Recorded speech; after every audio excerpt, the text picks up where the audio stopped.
Hey, boss. You gonna come downstairs? I got a customer asking for you. You know I don't like to mingle with the customers. Well, you may want to mingle with this one. She sounds like your type. Well, looks like a quiet night in old Rubacava.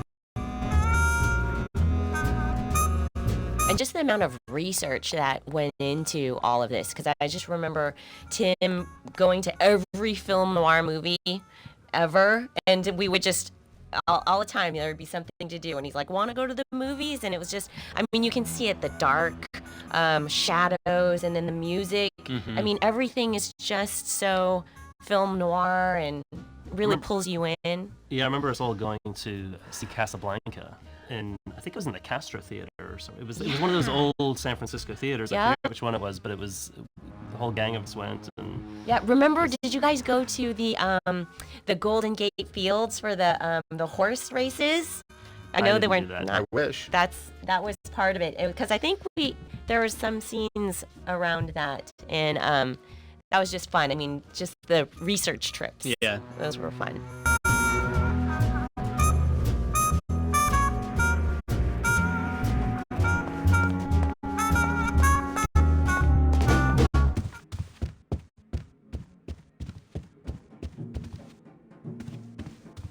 Can't. What if Meche makes... When we leave the diner for the last time, there's a sort of a moment with the, just kind of a technical and sort of dramatic moment with the music where the music on the radio is playing, and there's going to be a little bit of a cut, and then you go to this cutscene music, which takes it's supposed to be sort of a seamless break from the game music to the cutscene music, and then the music kind of comes out of the radio, and doesn't sound like it's on a radio anymore. It's the music of people's, dreams and wishes. So Tim created a character, which I very much appreciate. I love her. Her name is Lupe, and she happens to be a little bit based on me and my idiosyncrasies. And so I remember one time we were hanging out, and he told me, he's like, see, how can you tell me that I don't understand our relationship? Like, I can write about it. And I was like, what are you talking about? And he said, see, she's super organized. Nobody listens to her, but she has a lot of really important things to say. And see, we need her, and that's what you realize. That's awesome. So I was like, oh, I love you. And she does karate kicks. That was the best, because I like to punch people. And so if you notice, sometimes, I don't know if they have it in here, but she punches in the air. She does air punches. That's awesome. She was really easy to cast because I had such a great frame of reference for her. Oh, nice. Thank you.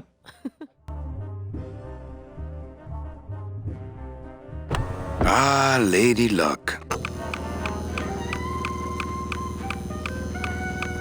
So this is one of the parts in the game that was very inspired by Gilda. You ever seen Gilda? I think Rita Hayworth. No. It's a great noir movie.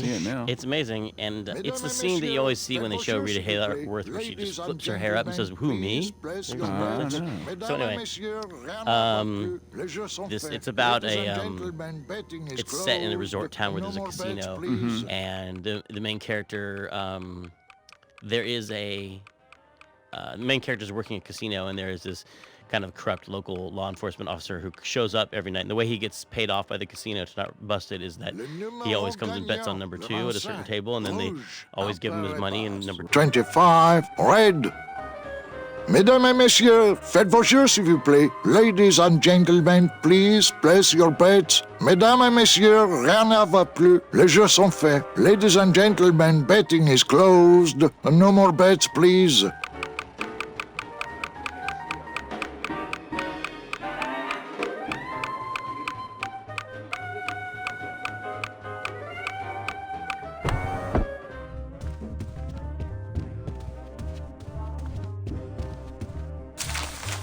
My wartime communications from Salvador. He's been sending me messages like this for the last year. Agent Calavera, I have word that you arrived in Rubacava safely. This is great news, as your service to the LSA may now continue. I am pleased to report the successful hatching of the eggs you liberated. The hatchlings, which Eva has named Manny and Meche, are quite healthy and eager to serve our cause. With luck, my next letter will be borne to you across the sky by these young gossamer wings of truth. For the revolution, Salvador Limones. I'm not done reading it yet, but maybe later.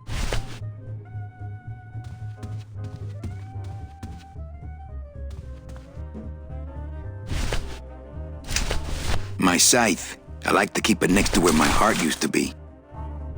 Calavera, it is indeed a great day for the revolution. Say hola to little Manny, the first enlisted messenger to serve the LSA. Please feed him some breadcrumbs and send him back quickly, so we may know that our maiden flight was a success. Manuel, I am sorry to hear that you have not heard from your Meche. You must be patient and let your heart remain open. If it is meant to be, you will someday be reunited. Ha! He still thinks I'm in love with her. Manuel, we have found the head of the serpent. Using the computer access you provided us, we picked up a thread that led us to the man who corrupted the Department of Death. His name is Hector Le Mans. Once a small-time racketeer, he has grown fat and powerful by robbing the newly dead. Watch out for the name Hector Le Mans, Manuel. And be careful.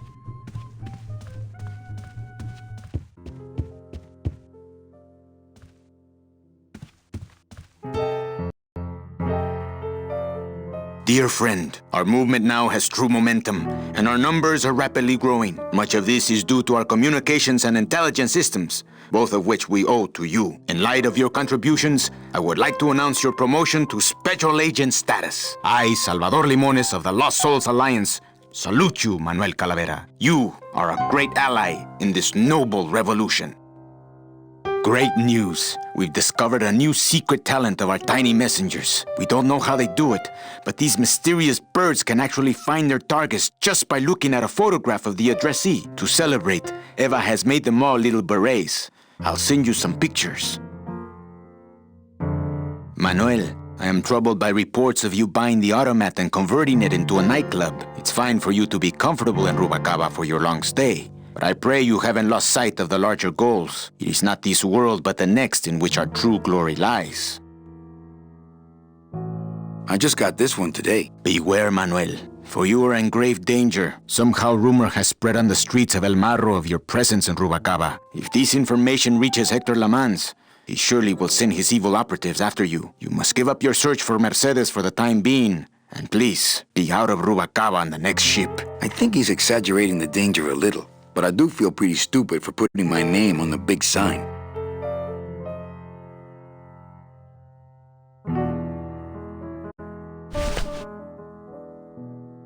I wish you would slide down the banister because we put a lot of effort into sliding down that banister.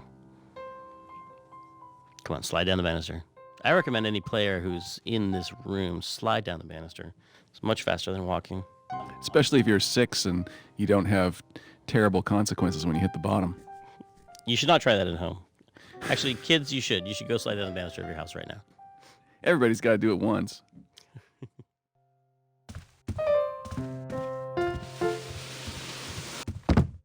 Hello, Manny. Hola!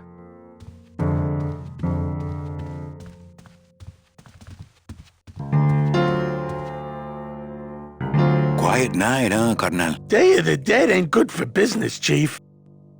But last night, remember last night, Manny? Oh, wait! What's that you're playing? Oh, this is just a little, love song for a special lady. Sing a little bit of that song, why don't you? Well, I only have this part.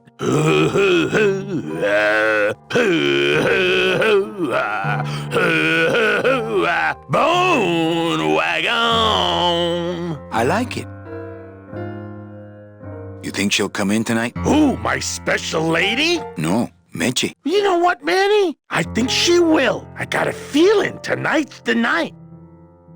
You know, when we leave, I'm actually gonna miss this place. Aw, Manny, why can't we just stay here? We got our fancy club, we got 3 squares a day. Max lets me take the bone wagon out on his kitty track once a week. Plus, we look good in these clothes. Glottis, I can't live in this world forever. It's not where I belong. I've gotta find Meche and help her, because if it weren't for me, she'd have been on that train a year ago. Okay, Manny. Well, I'll let you get back to practicing. I don't need to practice, man. I'm good. Ah, Amarillo de Oro. A very fine liqueur filled with solid gold flakes. Yes, I better take this with me for safekeeping. I remember animating Manny sliding down the banister. And I remember Tim kept calling for something. He's got to look cool.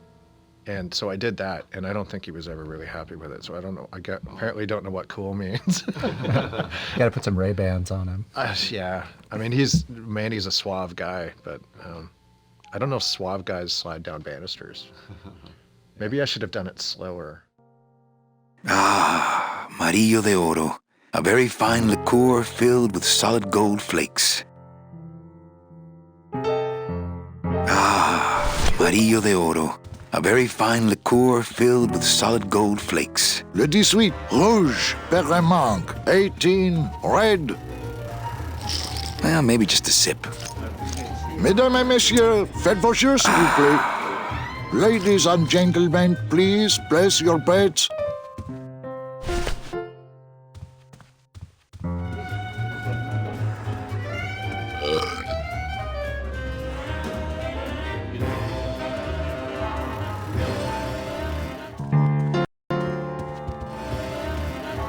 Manny's music, the Casino Calavera music, is that was a big moment for me doing the score because it was done fairly early on, and it kind of it determined a lot of other stuff, just sort of stylistically. Get that sort of Gene Krupa thing going on in the beginning. And, Gene Krupa. Yeah, one of the great drummers of all time. Faites vos jeux, s'il vous plaît. Ladies and gentlemen, please place your bets. Oh wow, I forgot about that mural. That was supposed to be sort of really good. Oh well, thank you. I did that. Did you? No, I did, but it was based on like a Gustav Klimt. But then I also did those really bad textures on the roulette wheels. Oh, they're fine. Oh. No, but I remember Adam Snitzer actually getting angry at me. He was like, don't paint light in the paintings. Who got angry with you? Oh, not really angry. I mean, he probably felt the same way as when Tim said, Manny's not cool enough sliding down the banister. Just make it cool. Canadian animator. What's that about? That's now so not cool.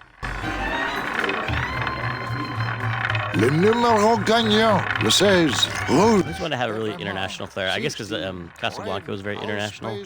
But also I love the game Last Express, the Jordan Mechner game. Last Express, you're on a train. And there's a lot of listening to conversations that are not presented at full volume because you're eavesdropping. You're walking down the hallway and you hear someone talking in a room.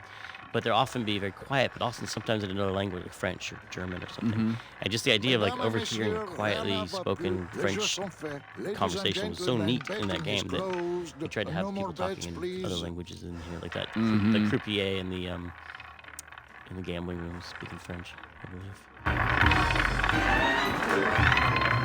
You know, some people say you should always walk away from the table when you're on a winning streak. Oh, yes, but I'm feeling extra lucky tonight. Yes, now. Everything okay down here? I'm going to need some more chips if Monsieur Lucky does not call it a night soon. Mesdames et messieurs, rien ne va plus. Mind if I sit down, Charlie? Of course not, Manny. I mean, it is your club, right? Right.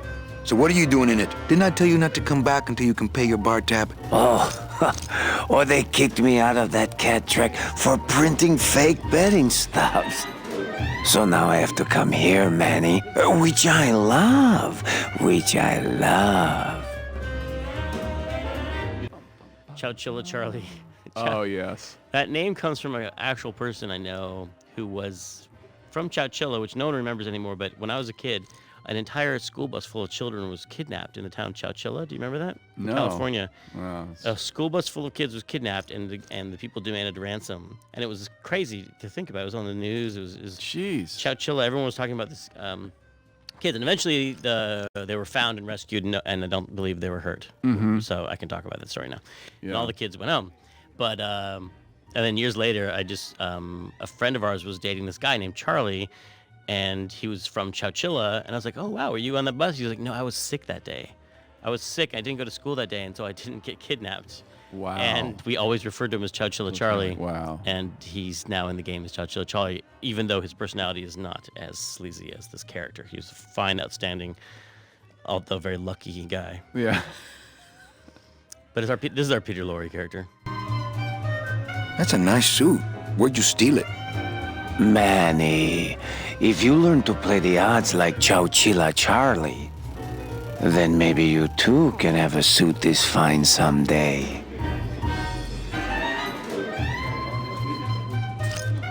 How did you print fake betting stubs? With this.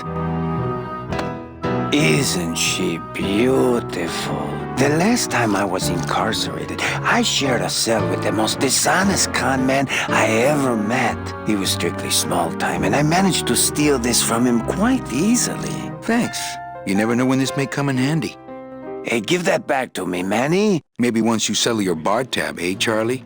Oh, Manny. What else can you counterfeit? Nothing. Anything. So can you make passports? Manny, you still think like a living man in so many ways. No soul needs a passport. We are all citizens of the same nation, and our king rides a pale horse. So no passports? No, that little hologram is so tricky, you know? How about driver's licenses? Sure. Just, give me a recent picture, $50 in, about 2 weeks, okay? When I think of something I need, I'll come back. I'm not a wishing well, Manny. Why aren't you over at the roulette tables? The roulette is for lonely widows and Frenchmen. Why don't you get some slot machines, Manny? Everybody, old women, little children, they all love slot machines. And I have a system, an infallible system for beating them.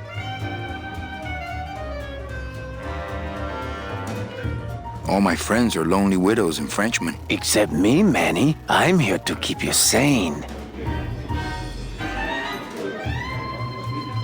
I think slot machines attract an undesirable element. Oh, well, we're all undesirable, Manny. Yeah, but your credit's no good to boot. Tell me your system, Charlie. I can't tell you my secrets. Just this. You have to become one with the bandit, Manny. You have to get inside the machine and make it want to pay. On second thought, stay away from my roulette tables. Well, I've got a club to run, so... Oh, yes. Please, Manny. Get on with your glamorous life.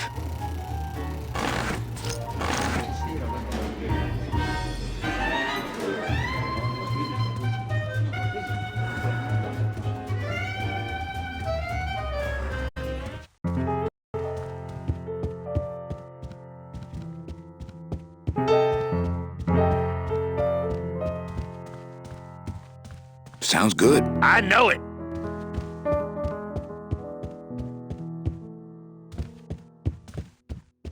Evening, Lupe. Hi, Manny. I have to tell you about my new organizational system for the coats.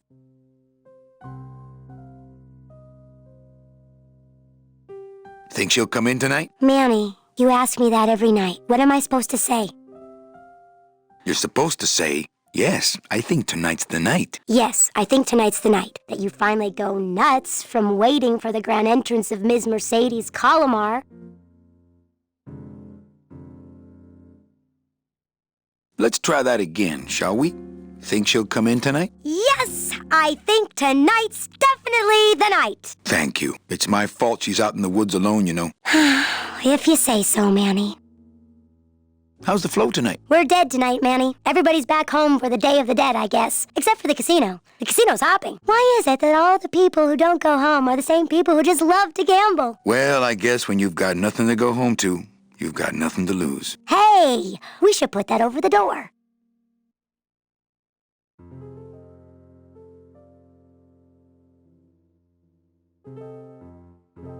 Everything okay back in the land of fur and fedoras? Everything's in order. It's beautiful. I can't wait for people to come in and try the new system. It's so cool. Want to hear about it?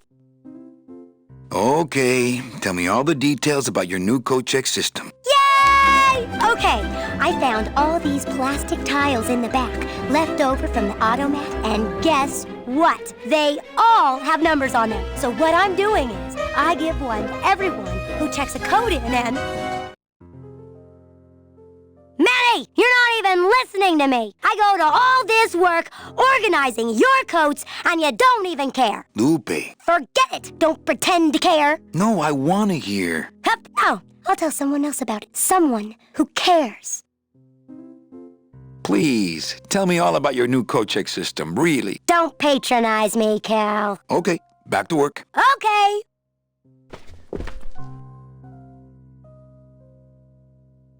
So these is like scenes are from the production of the game in a way where Leslie would come to me like, look what I made. I made a chart of every single scene in the game plus every single actor, and I coded it. Yellow means Manny's in it, and blue means this prop is in it. And she's so excited about these things that she did, and this character is doing the exact thing. Yep. You have to take things from your life and put them in your work, you know, even though they don't read anything to anybody else. Well, that just means work will be about life rather than life being about work, right? Exactly.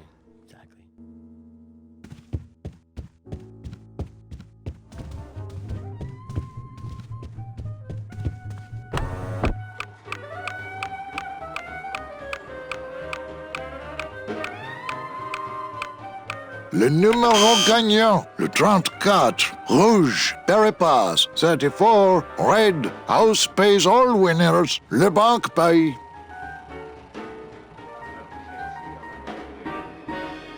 Mesdames et messieurs, faites vos jeux s'il vous plaît. Ladies and gentlemen, please place your bets. Mesdames et messieurs, rien ne va plus. Les jeux sont faits. Ladies and gentlemen, betting is closed. No more bets, please.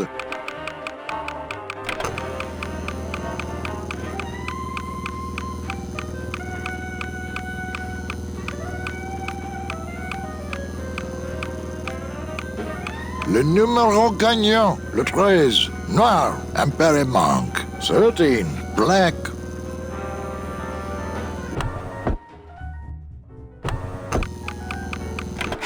Look out below. Le numéro gagnant, le 9, rouge, impair manque. 9, red. This is an outrage. I bet on number 2. Why didn't it come up number 2? Ah, monsieur, je suis vraiment désolé.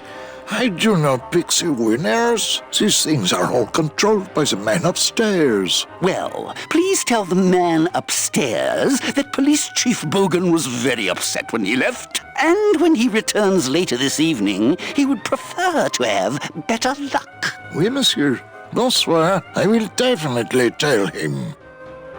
Mesdames et messieurs, faites vos jeux, s'il vous plaît.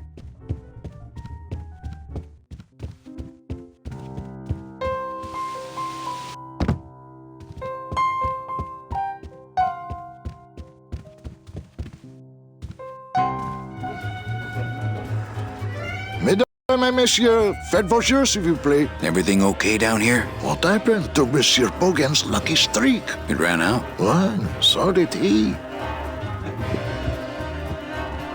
Mesdames et messieurs, rien ne va plus.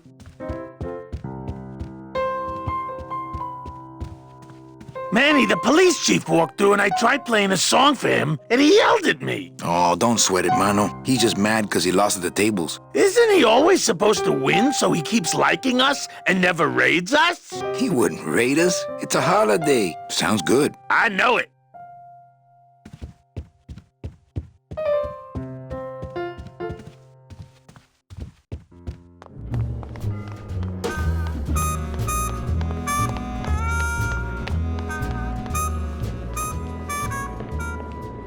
Meche? Manny, help me. I've been lost for so long. Why didn't you look for me? I did. You ran off. Why? Because you said I was no good. I've been all alone in the world for a whole year. And it's all because of you!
going to be an annual thing with you, Manny? Every Day of the Dead, you toss your bones into the drink and I fish 'em out? I don't plan to be around that long, Velasco. As soon as I find out where that ocean liner's going, I'm after it. Oh, that ship's going to Puerto Zapato. That's the other side of the world. Ain't no ships going out that way but the old Limbo here, But nothing. If the Limbo's my only hope, then I'm already on board. Well, good luck, son. That's all I got to say.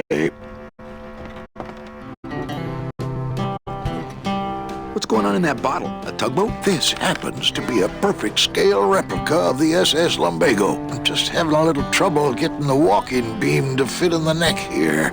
That's funny, because a lumbago is usually more of a problem in the lower back than the neck.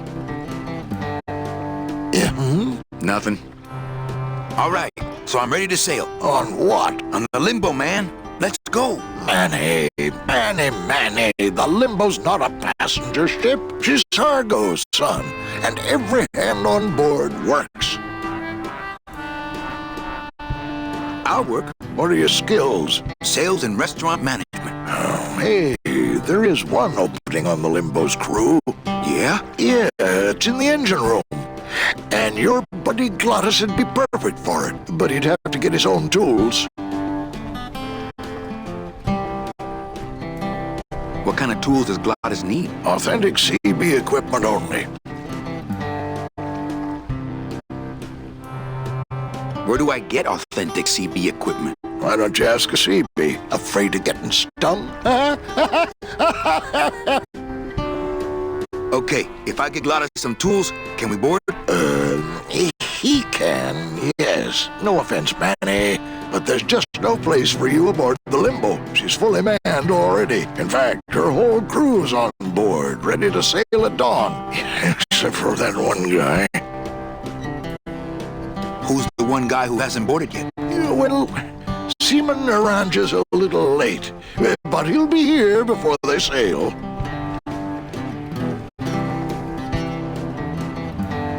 What job did Naranja have? He ran the galley. Aha! Restaurant management. Yeah, it's similar to what you're doing now. Except the fish is fresher on the Limbo. Where do you think Naranja is? Probably home selecting recipes for the trip. What if Naranja doesn't show up? I can fill his spot, right? Manny, you're not even in the Maritime Union. I know that, and you know that, but we're two guys who can keep secrets, right? Glottis is exempt, but the captain will ask for your card. And if you don't have one, they'll serve you to the sharks like chum. And what's worse, I'll get fined. That's a tough union, boy, and I don't mess with them. So let me get this straight. If I get Glottis some tools, then I can get him a job on the Limbo. And if Seaman Naranja doesn't show up for work, but he will, and I get a Maritime Union card, which you'll never get, then I can sail on the Limbo in the morning. Jeez. I guess so. I'd better go finish packing. Aye, you do that, son. Could you go over that part again about why I can't board? Still no room for you on board. No word from Naranja, but he's done this before. But I'm first on the waiting list. As it were, yeah. About that union card, Manny. I have one. I just left it in my other coat. And don't forget that Glottis has got to bring his own tools. He will. He doesn't go anywhere without a lot of tools. Good, because neither does the Limbo. Don't just sit around here collecting barnacles. Right. That's Kay Cuter. And Kay was, I don't know, late 70s, early 80s. And he had a big, long, gray beard. Yeah. And he was a raging smoker. Oh, and so yeah. You'd have to break him every 45 minutes. Otherwise, he'd start getting into a really bad mood. And on one of those sessions, he plays the croupier later on, where he speaks French and English. And it's just, he delivers the numbers. We were behind on time, and so I sort of pushed him to an hour, and all of a sudden, I found myself in an argument with Kay over how to pronounce 20 in French. Oh. And so I was like, it's definitely time for a smoke break on. Get out of here. It shone pale as bone as I stood there alone, and I thought to myself how the moon that night cast its light on my heart's true delight, and the reef where her body was strewn.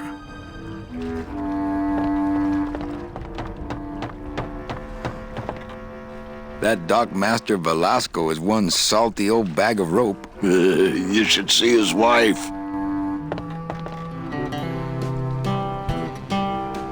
I'd better go finish packing. Aye, you do that. Hey, sailor. Quit fooling around.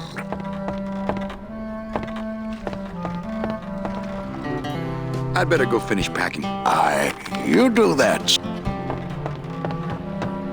It's locked. I know, I locked it.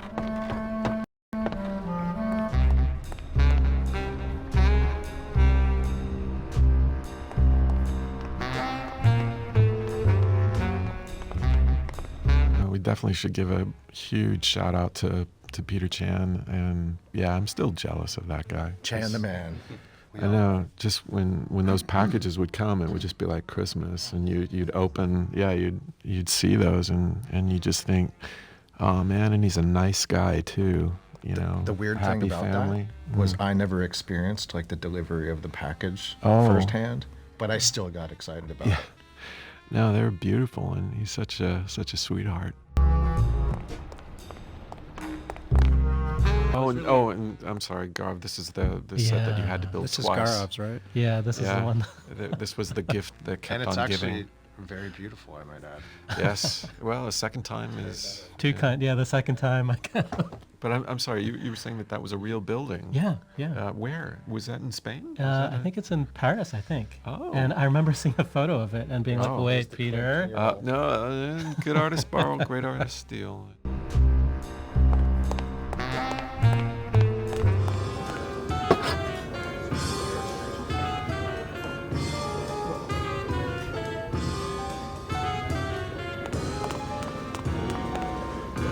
Hey, can I borrow this book? Why? So you can freak out our plans for organizing labor and go rat us out to your pal, Chief Morgan? Hey, I'm just looking for something to read on the can, all right? No dice, Cummerbund.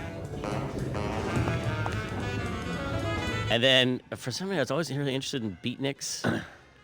Beatniks and Reds. I think because it was so foreign to me, like the Red Scare was not part of my actual life, but it always seemed like this thing it's hard, it's funny. It was always funny to me to imagine how passionate people were about that, how big of a deal it was for them. And it was always so, but if from a safe distance, it was just kind of entertaining. Like, oh wow, people are were really concerned about communists everywhere and unions and. No, I remember when I was a little kid, there were people would still talk about communist plots in all seriousness. Yeah. But don't you see, when the government fades away, so will our troubles. Ah, nonsense. We will always need some armed force to fight off the return of capitalism. That sort of fascist thinking is as dead as you are, comrade. When we get rid of all the guns, that's when people will begin to self-police, and the public opinion alone will keep them from committing crimes. Hola, trust funders. Hey, look who's making the scene. It's Manny Calavera, the up, the down, the backside of the nouveau riche. Beat it, dinner jacket. We're talking about things you wouldn't understand, like truth and beauty. Hey, can I borrow? No dice, Cummerbund. Buenas noches, comrades. Hey, Manny, no offense, but we don't have time for establishment types like yourself. What makes you guys think I'm so establishment? You smell like bacon and oppression, man. ¿Qué? Hey, kids. Sorry, Manny, no room for the bourgeois in our revolution. Yeah, man, no room for the big fat cat from the uptown party that didn't send our invitations to the working class. Hola. What of it, Mr. Wheeler, Mr. Dealer, Mr. Loves the apples but hates the apple peeler? Hola. Get a whiff of your privilege, your big belches of entitlement. I'd vomit, but there's no food in my belly, 'cause I won't play the man's game. Hola. I hear the driver of a station wagon, the owner of a pasta maker, the hollowed-out husk of a cat who remembers to button down his collar but forgets his brother in the street. Hola. Another visit from the ghost of capitalism, rattling the chains that restrains him, his umbilical cord to the almighty dollar. Hola. You put the man in Manny, and I say you get the cold shoulder bone from now on. Hola. Oh, fade out. Hola. Oh, fade out.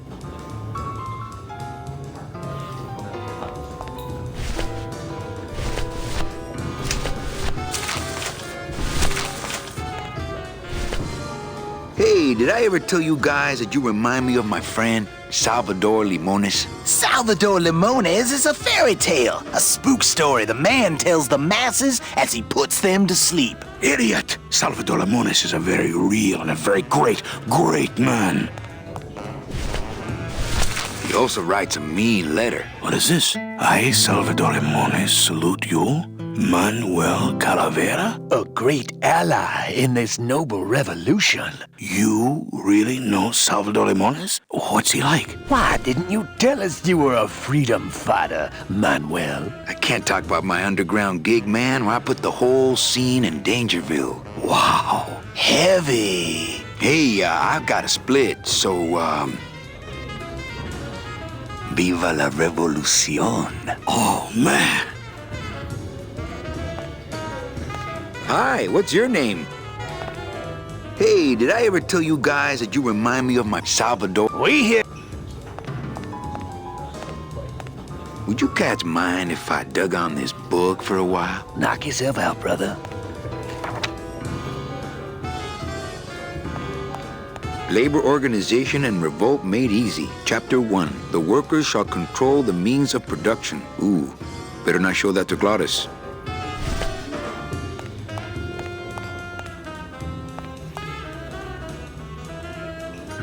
There's that spotlight. Mm-hmm. Yeah, so this was another, like, we lifted up the, or took the technology from Render Droid, which was in Jedi Knight, but it didn't have spotlights at the time. It just had directional lights and point lights. So that was actually one of the very first things when it's the first when thing I you got, did. yeah, when I got hired onto the team, which I was brand new to LucasArts, and Tim and Brett brought me in, and my first thing I was like, I'm gonna put in spotlights because I know how to do that, and it's gonna matter, and that'll be my stake in the ground. And this was one of the first scenes I worked on that had spotlights. So when Manny walks off stage and you see the light, you know, when he walks out of the light, it was a pretty important moment. Everybody thought that was pretty cool. I was like, all right, I did something. I'm in this amazing project with this amazing team, and I did something. Testing? Testing. All right! Who's ready to rock and roll? Maybe later then, okay? So what is up with airplane food anyway? Is he trying to be funny? I mean, it's so small and not that good. There's nothing funny about being dead, comrade. Life is pain, death is worse. My funny bone must have fell off in the hearse. Anyone out there know where I can find some tools? Try the docks, brother. Is there an Anselmo Naranja in the audience tonight? He's down at Toto's place getting carved. If he's not passed out under a dock somewhere. Hey, can anyone out there help me get into the Maritime Union? Hey, we're into organizing labor, not sabotaging labor. Good evening. I like to read a poem.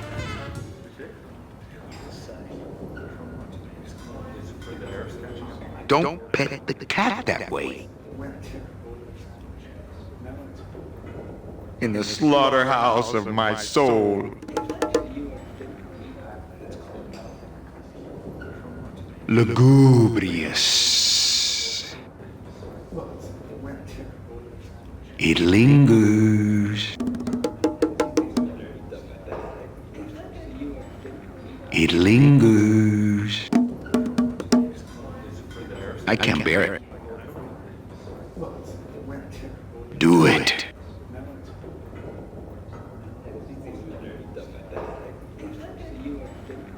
Forgive these 5 sins.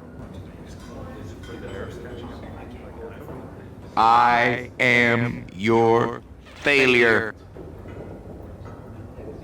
The phone is for me. I can't bear it. My teeth. Eating only spiders and leaves. Or is it? The darkness. Falling! Nothing.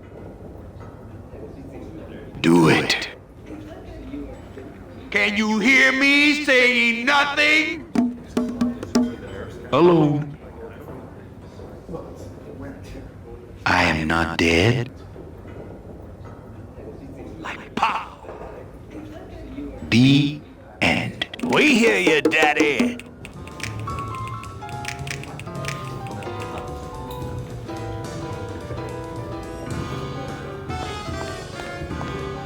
Hi, what's your name? Lola? What are you doing here? This crowd doesn't go much for souvenir pictures, except maybe of Lenin. Shh!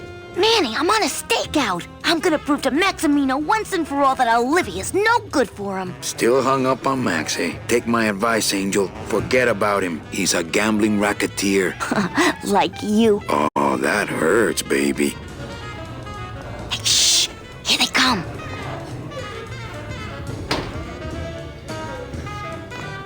Come on, sugar. How about a kiss for the road? Oh, ick.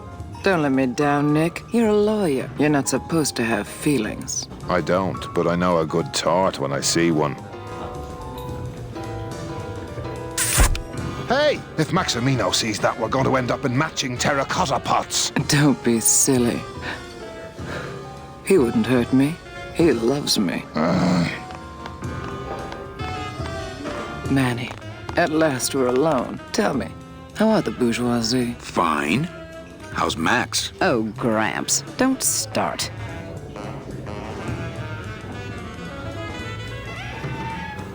What are you doing with a snake like Nick? I'd lay it on you, Manny, but I don't think you'd get it. Messing around with your boyfriend's lawyer is pretty dangerous. Oh, maybe I was wrong. You do get it. I'm a little worried about Lola. That's because she's doomed, Manny. She fell in love with Maximino. That's the one mistake I never made. You think Nick would hurt her? Only if he finds her, and take it from me. He's not good at finding things. Open mic night seems like a big hit. It always takes those timid souls a while to get up the nerve. Little dark in here, don't you think? Dark and cold, like the hearts of men. You know, I'm thinking of buying this place. Really? I thought about buying yours for a while, but then I just decided to ask my boyfriend Max to buy it for me. You can have it. I'm leaving town. Manny, you sound so exciting all of a sudden. Why are you leaving town? Johnny Law, baby. You see, I'm a grifter. I'm bad news. Yeah, right. You're running after that ghost chick everyone says you're still so uptight about. Well, I have a poem I wrote just for you. Pay attention because it's pretty short. Here it goes.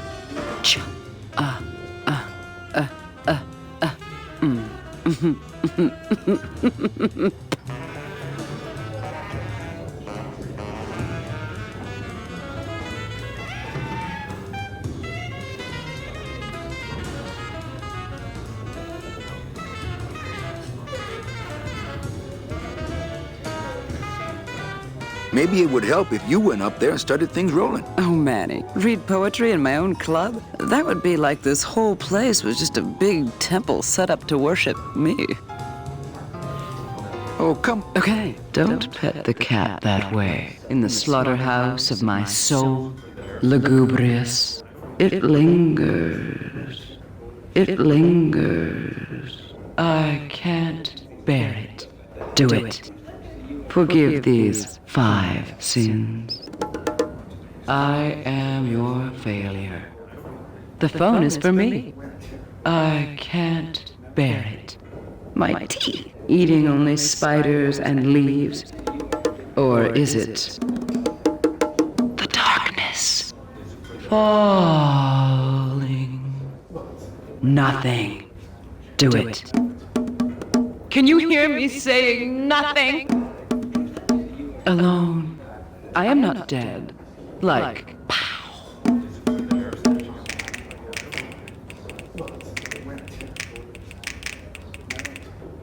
Hey, you stole my poem. Consider it an homage.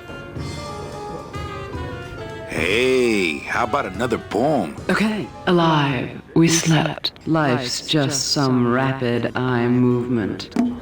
In a warm, cozy bed. Buried, we wake. The flesh dream is over, Daddy. Now that we're all crazy dead.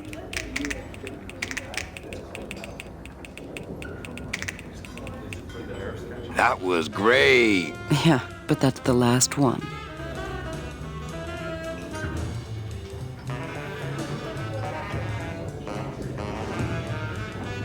Hey, how about another poem? Okay. Ashes to ashes. To ashes, to ashes, to ashes, to ashes, to ashes, to ashes, to me.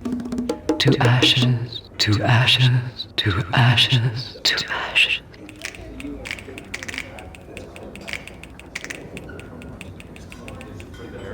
That was great.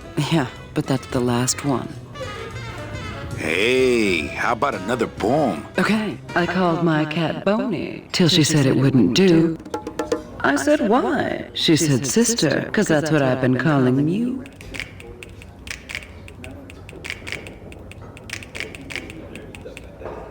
That was great. Yeah, but that's the last one. Well, catch you later, hip chick. Keep practicing that lingo, man. You'll get it.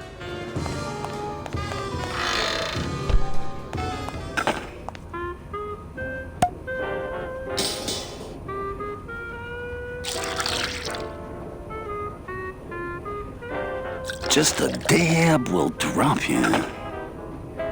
Hey, man, you didn't see me put the secret ingredient in these coffin shooters, did you? Relax. Olivia stole the recipe from me in the first place. Yeah, she steals from the rich and gives to me to poor.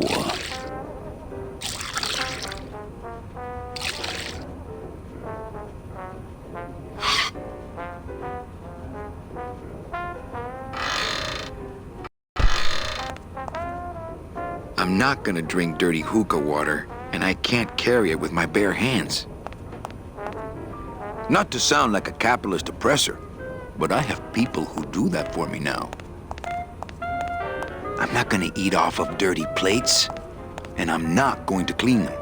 In the final version of the game, are the backgrounds actually just pre-rendered flats? Yes, they are. See, that's amazing to me, because we live in the world of 3D now. We're used to floating the camera around inside of these things, but once you chose your camera angle to pre-render something, that was it. There you go.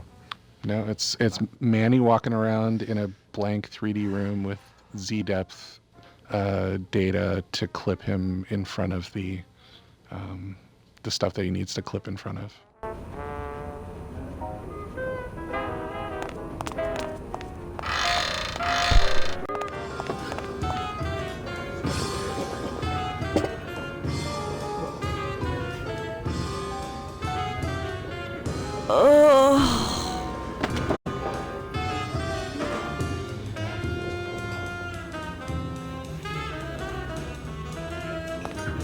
Hello?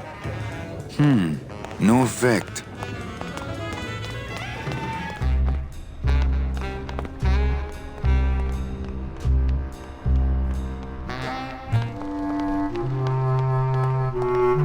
This is where I had never heard of actual sea bees before, and someone made that. I talked about how they could be these bees down there, and they're like, oh, like sea bees, and I was like, where are sea bees? Yeah, they were a Navy thing. Yeah. And wait, does that come from the letters CB, like? I don't know. Or construction brigade or something. Yeah, good. Like Jeep comes from general personnel vehicle. Yeah. So and this bee is called Terry because of the character from On the Waterfront, Marlon Brando's character named Terry. Mm-hmm. So that's where we got all that stuff.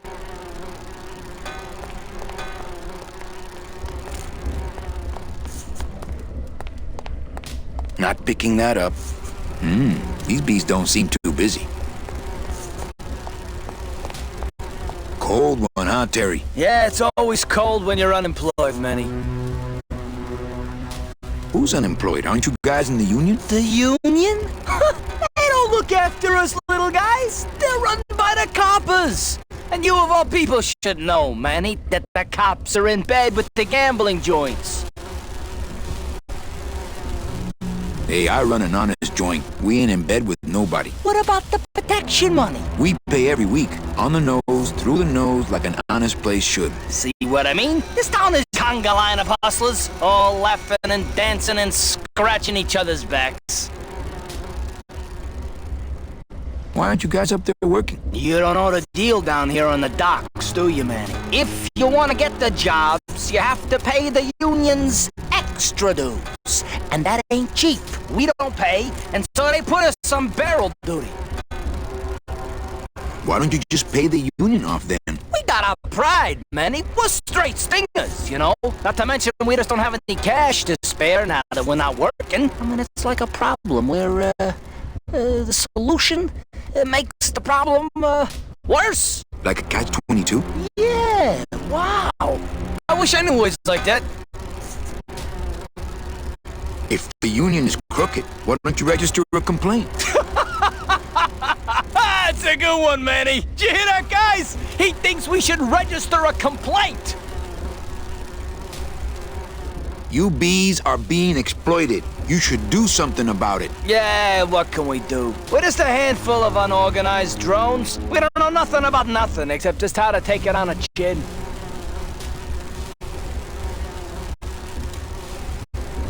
Since you're not using your tools, think I could borrow them? Well, we sold them to feed our families. Then how are they gonna work? I told you things were messed up down here, Manny. I told you. I think you're just a bunch of complainers. You don't know what it's like, man. Every day we come down here, we try and make an honest living. We find out that you gotta be a crooked bee to win down here. He knocks the pollen out of you, man. He makes you weak. If the cops own the union, and gambling's in bed with the cops... Yeah, and then who really runs the gambling, right? Well, no offense, but Maximino is really the big boy in town, obviously. But word is, he gets his orders from some hardcore gangsters in El Mero. Yeah, that fancy cat track is really just a big laundromat, if you get my drift. Hey, can I borrow one of your union cards? What, are you kidding? You know how much I had to pay Chow Chilla Charlie to get mine? You guys know a seaman, Naranja? Nah, CBs and sailors don't mix. But you're in the same union. Well, maybe so, but some traditions are sacred there, Manny. You bees gotta be strong. Things just aren't the way they should be down here, Manny. It's like the worker bees. They do all the work. But we can't affect it's like the way that things are produced should be controlled by, we should, forget it. I'm just a dumb, hungry, out-of-work bee. That's Raphael Sparge, who, he was actually the main character in Knights of the Old Republic, the original game, but Raphael was a big on-camera guy, and hadn't really done a lot of voiceover, and there's a scene later on where he's addressing all of the workers. And the thing about Raphael was that he physically performs when he's in the studio. Oh, right. And so as he was addressing the field, he kept on going off mic. And so the engineer's like, oh, we got to keep him on mic. And so I said, I said, hey, Raphael, can you stay on mic? He's like, oh, really sorry. We re-rolled, and all of a sudden his energy just went. Oh, interesting. Down, and so it just wasn't working the same way, so Yeah. we pulled out another 2 mics and put them out. Oh, so that's that, great. So that he could then go, you are the fat cats of industry, and he could kind of move his head, and we still caught it. And so then we just cut around the 3 tracks to get the final take. Oh, that's so crazy. Yeah. But he's a great actor.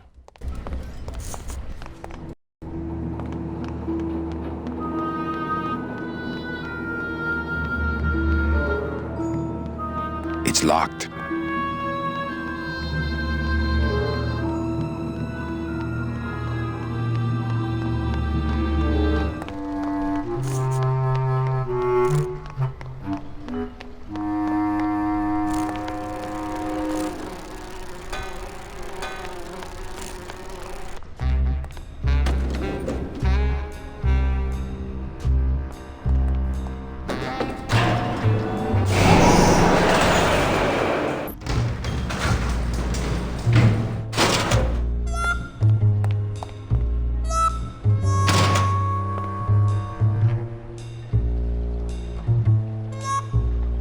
I think we're going to come up to Garav's set that I destroyed.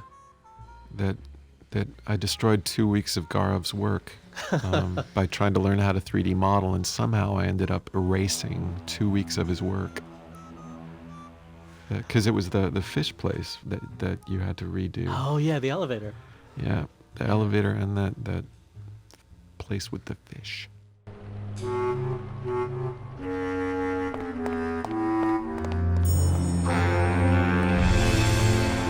I remember at the time it was a big debate, like, should we require P100 or P133, like Penny 100, Penny 133?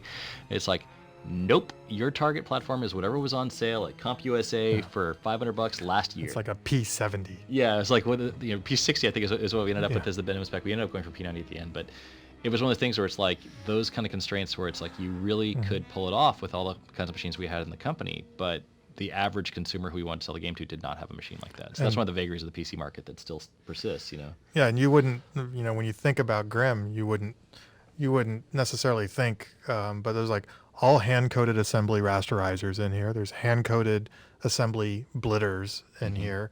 Lots of like layout asset management. This was a tricky game to optimize and to get running acceptably on the kind of machines that people were going to be running it on. But it doesn't come off like the same technical challenge as a Jedi Knight or something like that. And it wasn't. It's different kind of technical challenge, much more kind of interdisciplinary. It was really getting all this weird stuff happening at the same time.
I don't really want to do that. Well, maybe just a sip.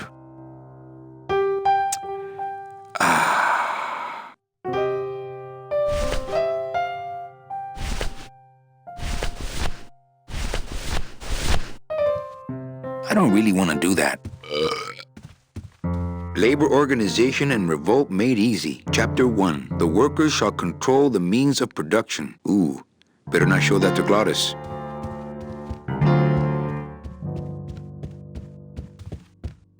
Manny! I have a note for you from Lola. Lola? Yes. Now, where is it? Where? Oh, here. No, wait. Dang! I have a whole new system for messages. Just let me... Here. No, wait. Be quiet. Here it is.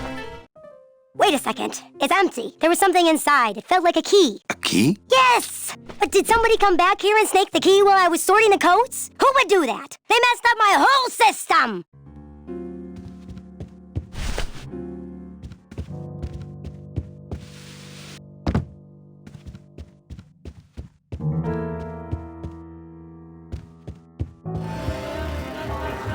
Le numéro gagnant, le 8 noir, père manque, 8.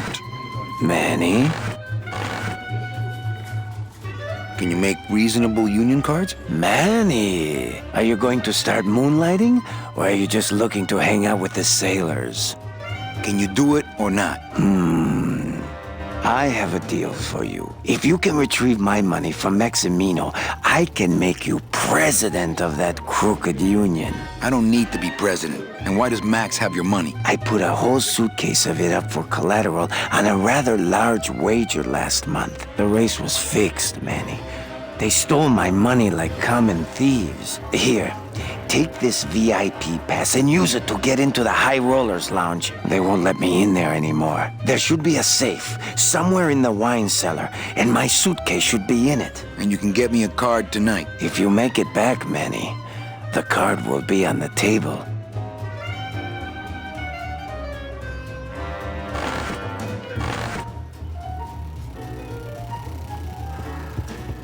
Le numéro gagnant, le 13.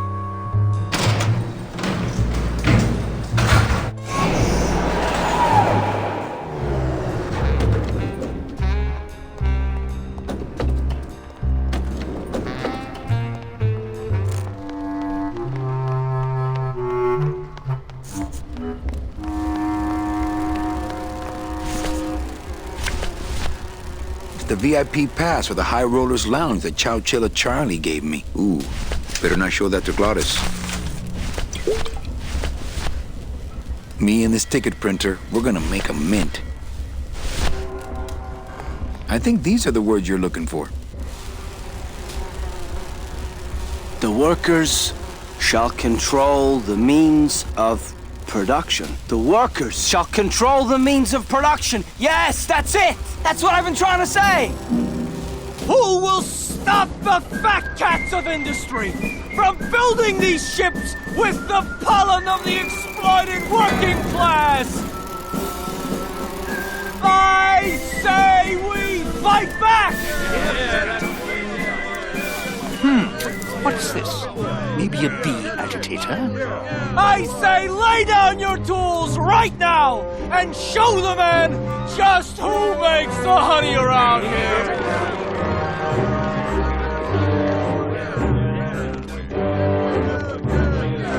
That does it. You know, I always thought bees came in two colors, yellow and black. But you look all red to me, my friend. Ah! Hey, what are you doing? We've got the right to assemble peacefully. Good. You're going to need a lot of assembly after we take you apart, comrade. Manny! Get me a lawyer! Get me a lawyer! Bogan, that's gonna make it tough to spring the kid and get him back out here. Good thing I know a lawyer who owes me a favor.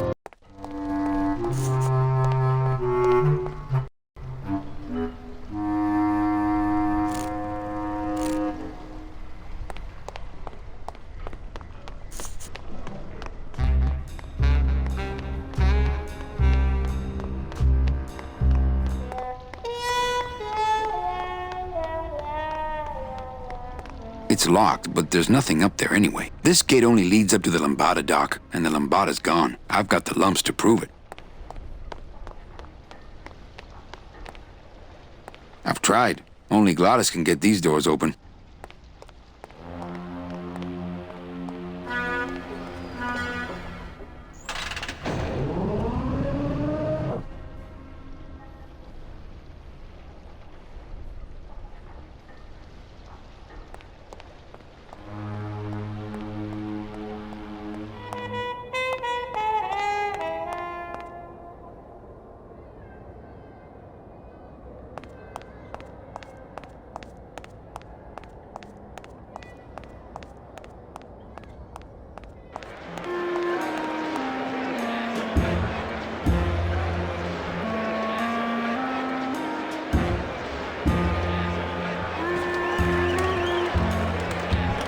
about ready to start.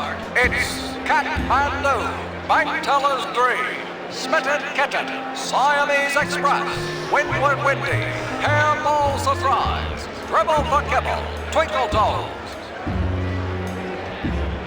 It's strange, the characters in this game don't like to go into crowded areas, almost as if it's too hard to render them. Dribble for Kibble, having a little trouble. Making up for lost time, Siamese Express. And it looks like Kathmandu. But here comes a challenger, Smitten Kitten. Someone's gaining on the outside. It's Siamese Express.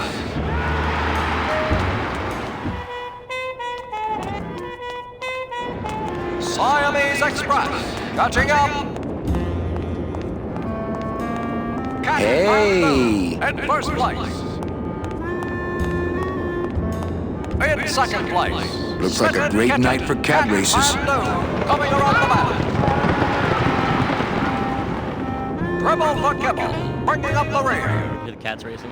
We were always so sad that we never showed the cat races, but that was for budget reasons. Obviously, we didn't want to cut the actual cats, but I wanted to have giant cats running on a track like that. And the idea of a cat's racing being herdable enough to race is pretty. Why cats?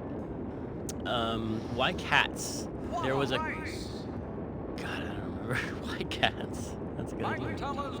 I mean, I just remember making the music going at some point because you're near the kitty litter. Siamese Express, right on the heels of Bank Tellers 3. Gaining ground, Smitten Kitten. Bank Tellers 3 coming into the home stretch. Anybody there? Look, I told you we don't have any kitty hats today. What? You have to wait until Tuesday. That's kitty hat day. I don't want a kitty hat. Fine with me. What's your bet then? I don't gamble. It's a conflict of interest for me. Then why did you call me down here? For the friendly conversation.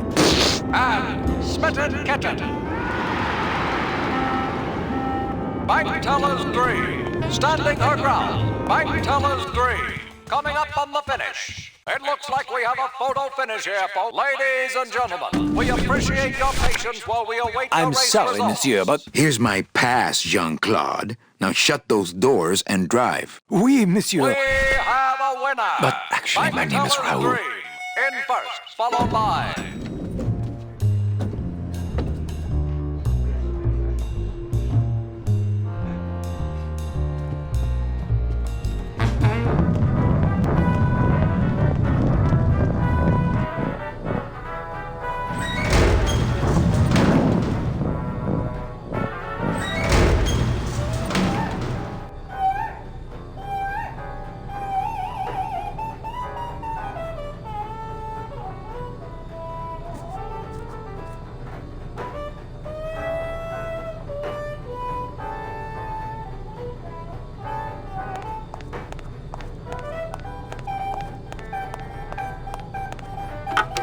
Looks like a turkey baster.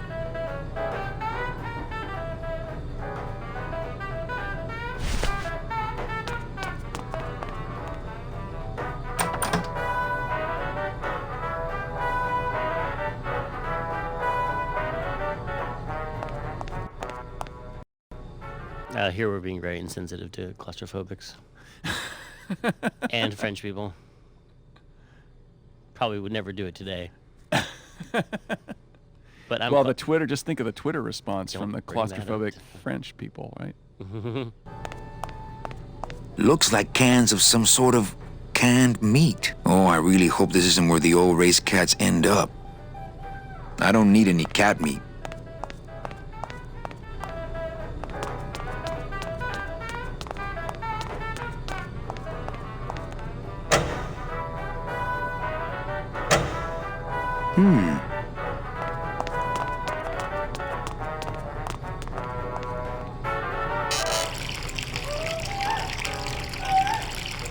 What are you doing? I wanted some wine. Oh, look at what a mess you have made. Get out of here! Hey, What about my vino? It's not self-serve. You'll just have to wait until I get around to it.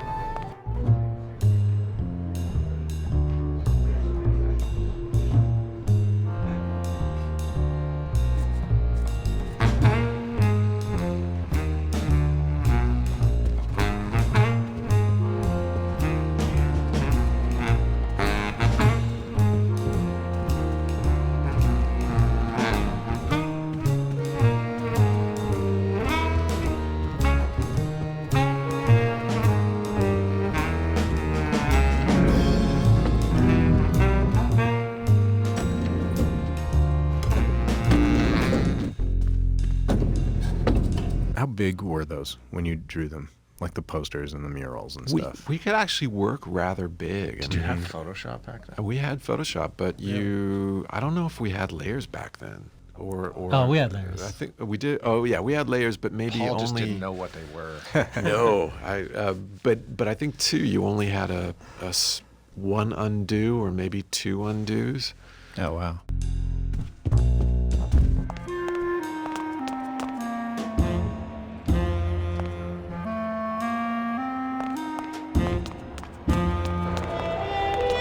Speaking of database, I mean, that was really how we accomplished so much, right? Is from an organizational standpoint of the music, of the sound effects, and of the voice. And I remember, especially for voice, how critical it was. And what we in the sound department would do is inherit and share the use of the database with the voice department.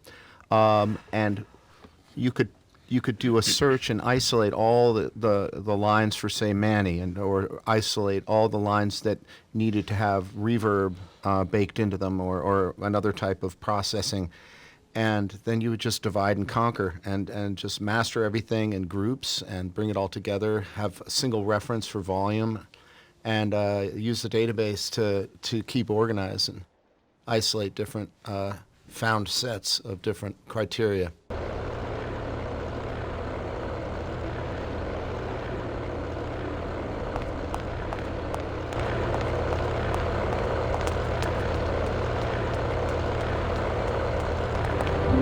Strong believer in things that should be, when you're making stuff, it should be something that could only been made by you or in that group of people, and at the time you made it in the place you made it. Yes. You know? I think Grimm is definitely that case. That's one of the great things about Grimm. I think it's a collection of amazing artists like you and the visual artists and the programmers and the actors, and everything that came together for that game was just such a was almost an overwhelming distraction of amazing artists coming together. Like, oh my God, look at that background. Oh my God, listen to this music. Oh my God, listen to that voice. So I just, I think it makes that game really special. But it also has a lot of personal details that are just kind of woven into it that makes it so, like, even if we were making this game from scratch with the same intentions today, it would just be completely different.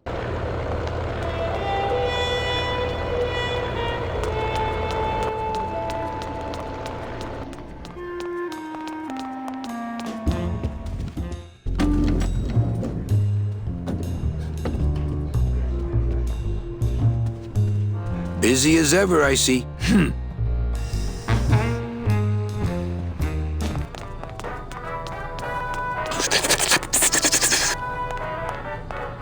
Wake up, Izzy! Hey! I'm trying to get some sleep over here. Hey, let's beat up that waiter. Not a bad idea. But he's new. Give him a break. Sorry, don't mind me. Just passing through. To where? The elevator. Doubt it. Can't I go down to the cellar? It's a wine cellar. Wine goes down there.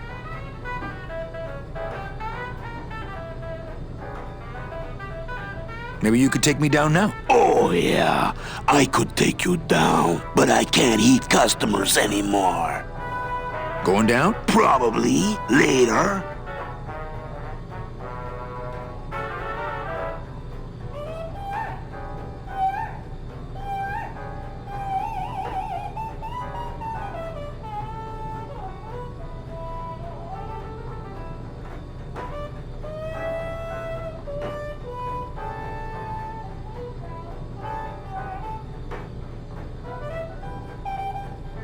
No, down in the elevator. I want to go down in the elevator. That's true. They wouldn't see me hit you in there, but I still get in trouble. Why can't you hit customers anymore? Exactly. It makes no sense. Just open the elevator door. Then they really see us fighting. I don't want to fight. I just want to use the elevator. Chicken. How about a bribe? Look at me. What can you give to a guy who has everything? Okay. Nighty-night.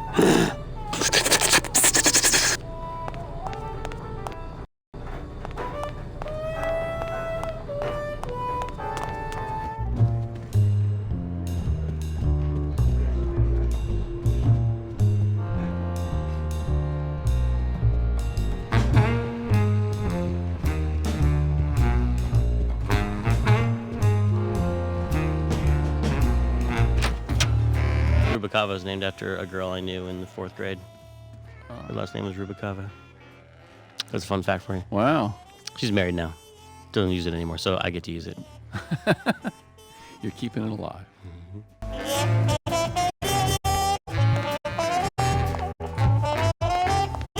Why, if it ain't Manny Calavera, come to see how the big boys play, eh, Manny? From what I can tell, they play with kitties. Kitties, roulette tables, what's the difference? They go round and round all day, and they're both more reliable when they're fixed. Am I right? How's the old cat race, Max? Well, volume's pretty low. Most everybody's out of town. Tell me about it. But I've got some side businesses that help smooth over the rough spots. What kind of side businesses? Manny, let's just say our El Mato associates appreciate our out-of-town perspective. You know, you got a pretty nice setup here. You got a good little club yourself, Manny. Not as nice as my girlfriend's, of course. Did you say your girlfriend? Hey, Manny, don't pretend you don't hear the gossip. It's not a secret anymore. Olivia and I are officially an item. Well, I just saw Olivia and Nick kissing. We all kiss here. We're all one big family, you know? No, I mean kissing, Max. Manny, Olivia and I are in love. Nick Virago's been my trusted counsel for years. You shouldn't even joke around about their character like that. It could make me very angry. I'm not joking. That's enough, Calavera. I mean it. Now, let's talk about something we can agree about. I'm here for Charlie's money.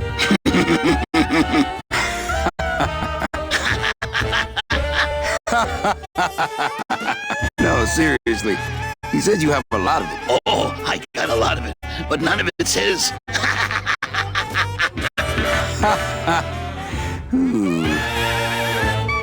I like the new blimp. Yeah, I decided not to let what happened to the Olivia 1 get me down. Imagine, you try to impress your girlfriend by building her a beautiful airship, and what happens? It goes and crashes, explodes, and burns on your own track. And kills her favorite cat, too. Not the kind of thing that makes the young girl's hearts go a-flutter. I'll tell you that, toys.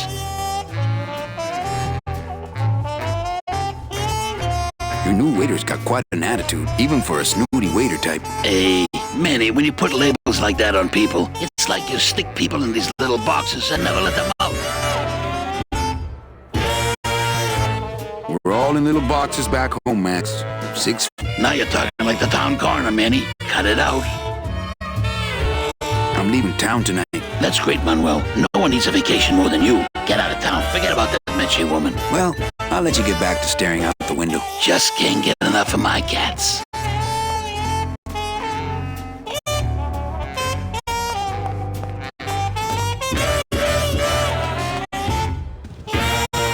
If I know Max, these will be wired to an alarm. You know me better than I thought.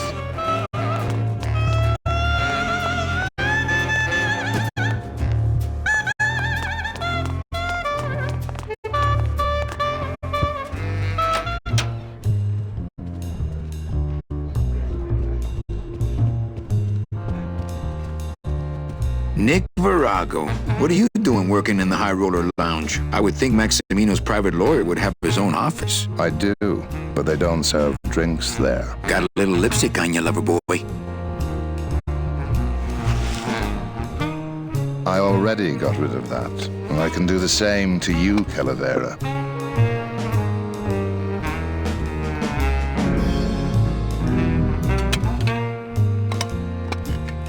So if I were you, I'd keep my jaw shut.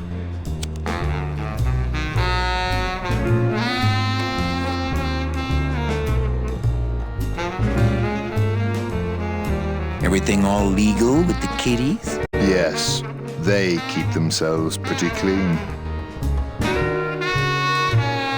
Who do you like in the fourth race? Well, there's a white-footed tabby in gate 2 that's looking strong, but has a slight eye infection. But you think he's gonna pull out of it and win anyway, right? No, that puss-eyed puss is going to lose, but nobody knows, and I'm going to make him mint.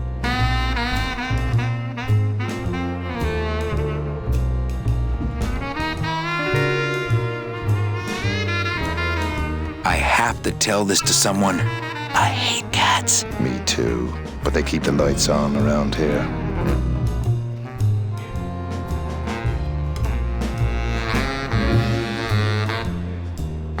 Nick, I need a lawyer. You get yourself in some kind of trouble, Calavera.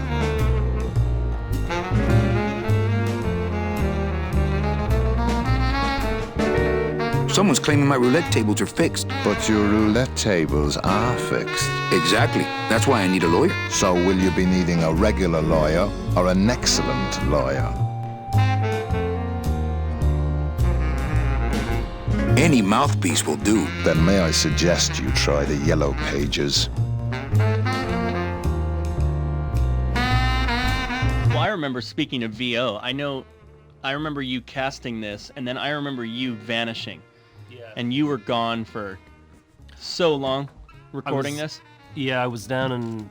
Actually, it was the only one time we rented an apartment rather than staying at a hotel, because I was down in LA recording this for 6 weeks, and then I was bookended on either side with 2 weeks for 2 Lucas Learning projects. Yeah. And so it was yeah, you just moved away. Yeah. It's a long time.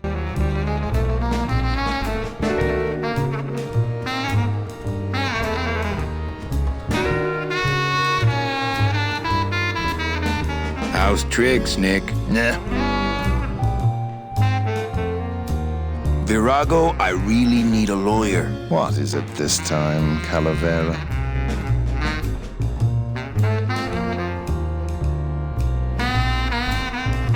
I'm starting a class action suit. Lots of money involved. Who are you deep-pocketing? What's the difference to you?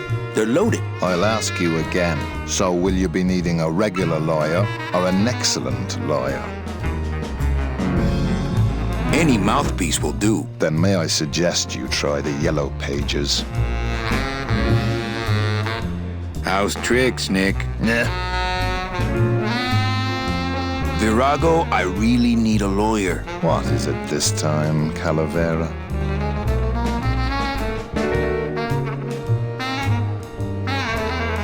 No, we just need someone for the dunking booth over at the club. Funny guy.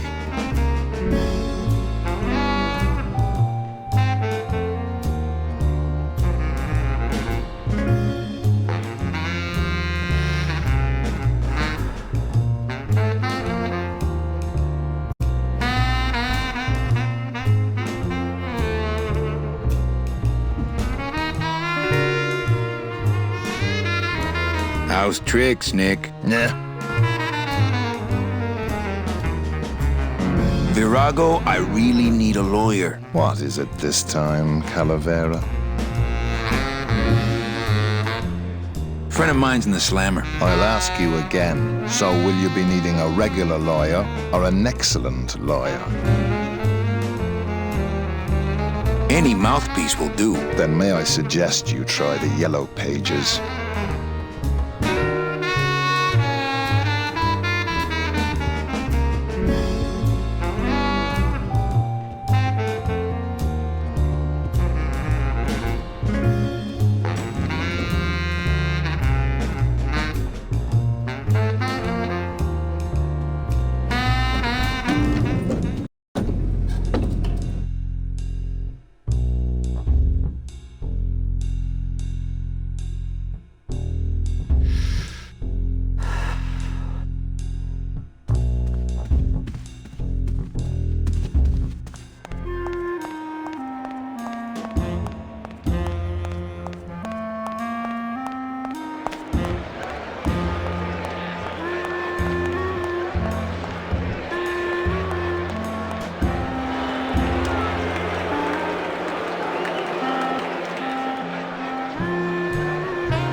They don't have much use when they're alive, and stuff, they don't have much more.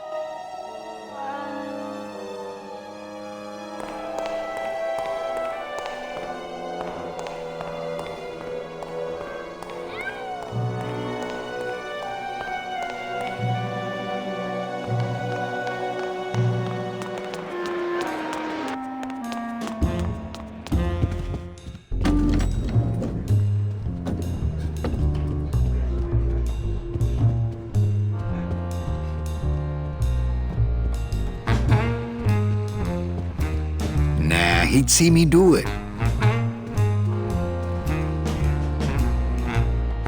How's tricks, Nick? Yeah. Virago, I really need a lawyer. What is it this time, Calavera? A friend of mine's in the slammer. I'll ask you again. So will you be needing a regular lawyer or an excellent lawyer? An excellent lawyer. Any excellent lawyer or the best excellent lawyer? The very best is good enough for me. And who would you say that would be, Calavera? Who would you say is the best lawyer you know in all the land of the dead?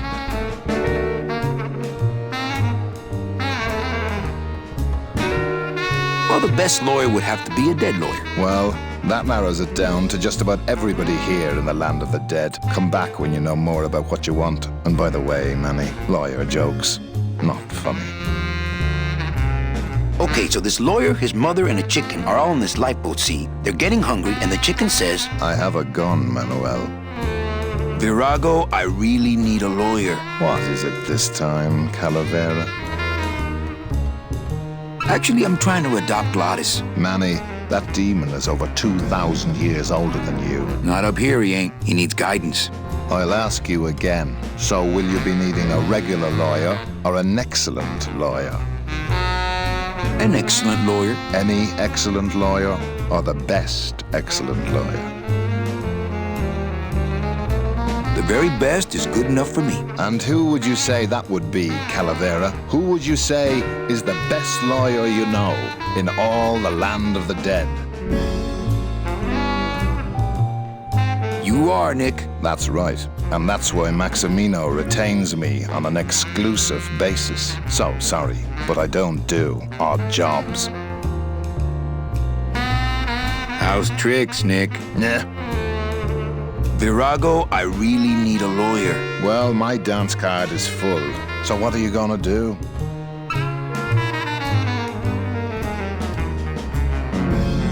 I'll ask Max if I can borrow you. He doesn't like sharing his counsel any more than he likes sharing his girlfriend. So don't bother. I could pay you more than him. Manny, look around you. Maximino could buy your club and use it as a litter box. I could force you to do it with this gun. If anybody had guns in this town but us, we'd know.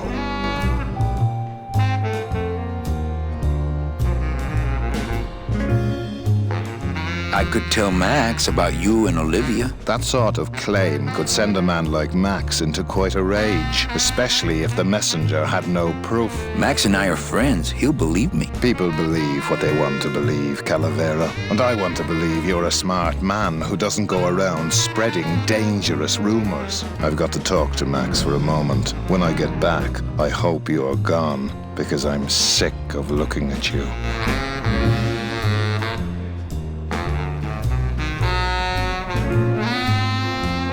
Man, this is gonna get me in trouble. There's something rattling inside. Must be in a hidden compartment somewhere, but I don't see a latch or anything. I don't think that would get me the key.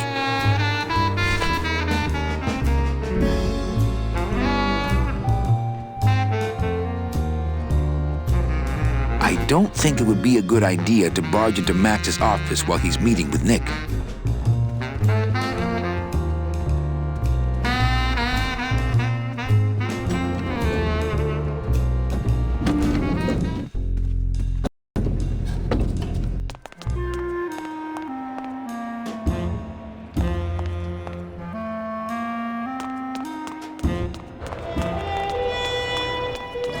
Well, Manny Calavera, You never come up here to see me anymore. Well, I thought you could use the company with everybody gone for the Day of the Dead.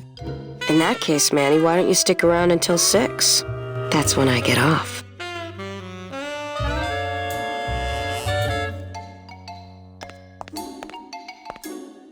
Can I try out your metal detector? What's your sudden interest in metal detectors, Manny?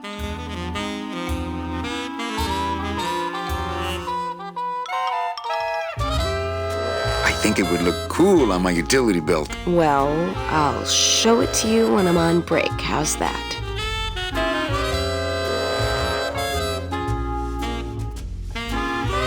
When's your break? Dawn. Oh, that's too late. I'm shipping out tonight. Yeah, right. I've fallen for that line too many times. What's the shuttle waiting for? Oh, they're just cleaning it, but they're very thorough. We run a tight ship here, you know. Busy night? Hardly. Everybody's gone home for the holiday already. This place is dead, and I'm bored, Manny. Bored. Why don't you come by the club anymore? Well, to tell you the truth, Manny, it's your little coat check girl. All that bubbly energy, I just want to strangle her. I've tried that. It doesn't stop her. This is Pamela Siegel, who plays Bobby on King of the Hill. She's quite a character. She's a minivan with flames on the side and a skull on the front where it replaces, I don't know what brand it is, but let's say it's Chrysler or somebody, and so instead of the Chrysler logo, there's a skull and crossbones. She's pretty funny. Did she just do this as one big long... Yeah, all one take so she could build and build. Yeah. And, let it sort of ebb and flow. And obviously Pete's quotation of home, there's no place like home, is something we all admired in Carl Stalling, who did a lot of the composition for the Merry Melodies, Looney Tunes cartoons. And anytime, as you may know, that a chicken comes on screen or something, it'll play Turkey in the Straw or various public domain songs that were relevant to the subject of the moment. So she was reminiscing about home, and Pete strikes up. That's really cool. There's no place like home. I think it's time for your break. We could slip in the back for a little drink. You can tell me all about your job, the danger, the metal detectors. That back room's all business, Manny, and so am I. What kind of business goes on back there, Carla? Strip searches. And you don't qualify. Why don't I qualify for a strip search? Manny, I agree it would help pass the time, but we have procedures and rules here, and you never know when they're watching. I can only strip search people when a regular search turns up nothing. Hey, it's worth a try. Ooh, I love this part.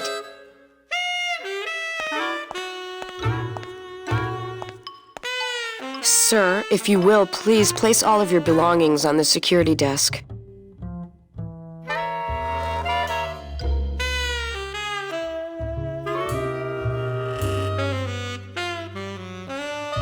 Oh, you're clean. Rats, Manny, I almost got to strip search you.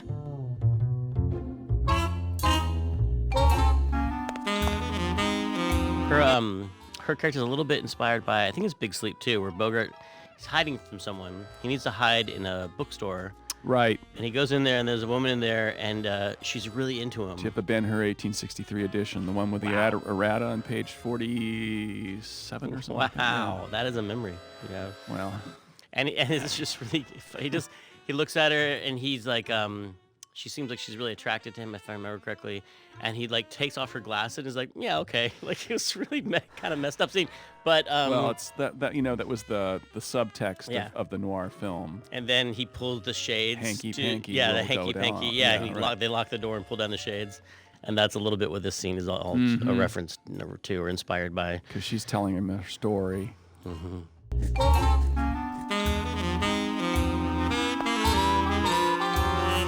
So, is it time for your break yet? I told you not till dawn. Kind of romantic, though, don't you think?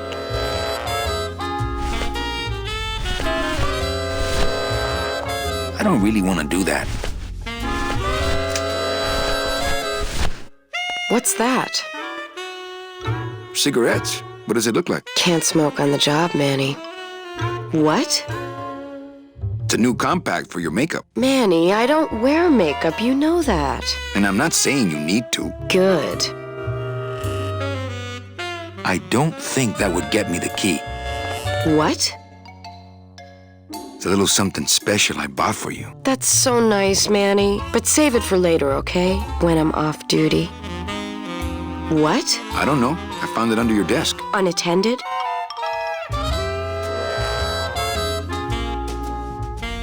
No, there was a shifty-looking guy with crazy eyes who put it there. Oh my God. Give me that! It's a bomb!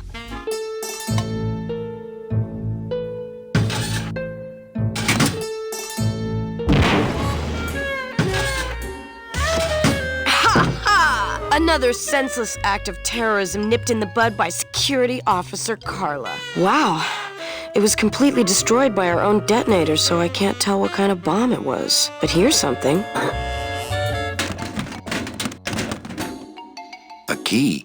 I better bring that to Chief Bogan. Yeah, it's probably the key to some terrorist hideout.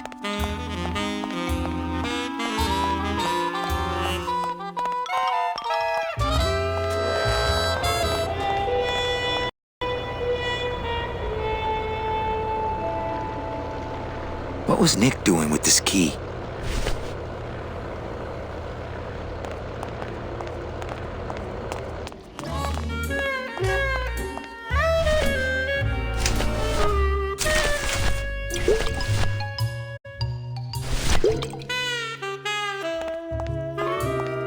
Well, maybe just a sip.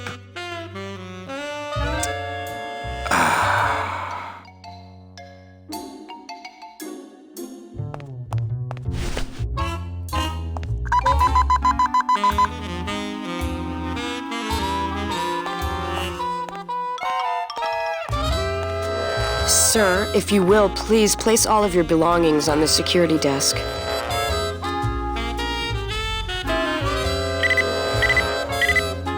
You sure you're not packing anything else? Nothing that would set off that thing. Then, sir, I'm afraid you'll have to step into the back with me. Rules are rules. And of course, with my dad being in the military, we moved around a lot. Mm-hmm. I remember this one town we moved to when I was in the 1st grade. Oh, really? Yeah, the only industry in the area was figs. Acres and acres of fig trees everywhere you looked. I myself never really cared for figs. I always liked dates more. Or prunes. Actually, figs Don't are you a just personal love favorite. prunes? They have such a great texture. They're all wrinkled up like my Never grandma a big fan of Hedwig's prunes. face. Oh. Poor Grandma Hedwig. She was always forgetting things. Hedwig, now that's an interesting name. I remember one time back when I was 6. Or maybe I was 7. No. 6, I had to be the 6 because golden Mr. year. Rufus was still alive. Now there was a good dog, Mr. Rufus. He was such a sweet little puppy. We didn't care that he was I remember deaf. I had a dog once. He was as deaf as they come, but he'd still try to bark. And it would come out sounding like a cat coughing up a hairball, which our cat often did. He had such long hair. I don't really like long-haired cats, do you, Manny? They're just so... I like short-haired cats. They seem No, less because the stuck up. taxidermist charges extra for them. People think I'm stuck up sometimes, believe it or not. No, they really do. I don't know why. I guess it's because I'm so shy. I was shy all the way through high school. I never went to a single dance. seem Can you shy. believe it? No, don't get me wrong, the boys would ask, but I'd just run away. My mom said I could have been I was in homecoming queen if detention all I'd the way just through high smile school. once in a while. She always said, a smile is the most important part Hey, of Mom any begins with an outfit. M. Do you know what else does? Did you just come back here to ask to borrow my metal detector? Yes. What is it with you in this thing? I'm sick of it, Manny. If this is all you want, you can fight the cats for it. Why is it all men are after the same thing? Except you. The only woman you care about is that Colomar dame, and she split on you. I don't know what she did to you, but you know what? I'm done trying to figure it out, pal. Carla.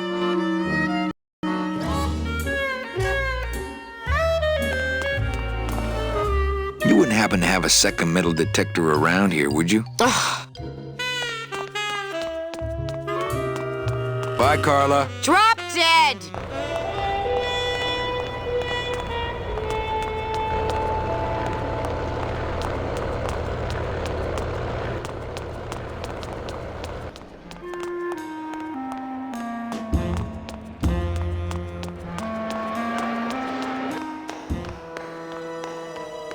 Fuchi, that smell is peor que la muerte.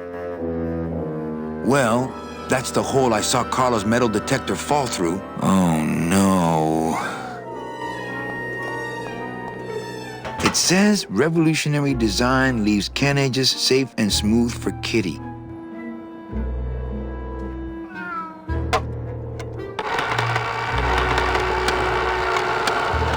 Great. Now it smells like a giant cat litter box and some sort of gelatinous demon mystery meat product in here.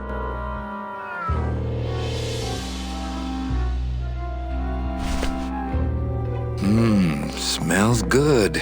But I'd rather eat my own arm.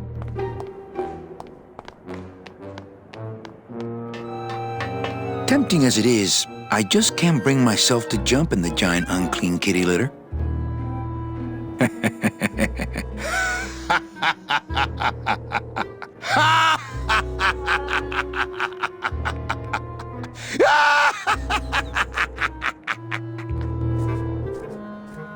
This cat litter really needs changing. See? This is why I don't have a pet.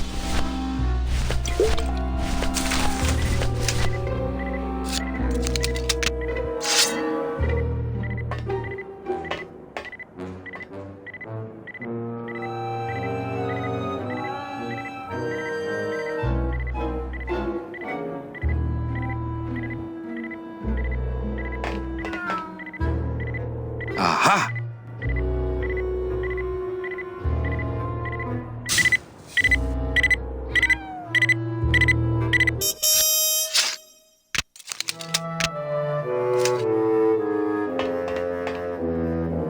A little stinky, but it could be worse.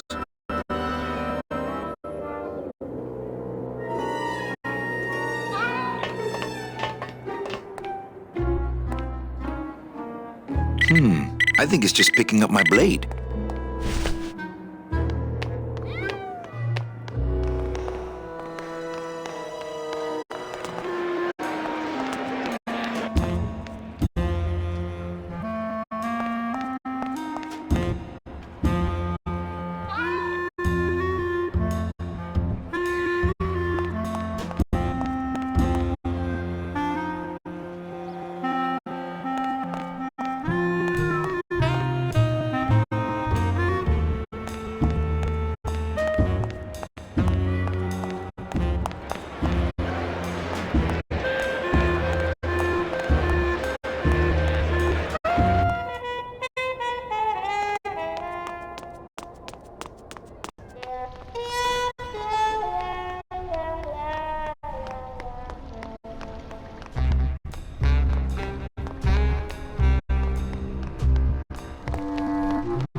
Come on, don't you guys want to have a free Terry rally?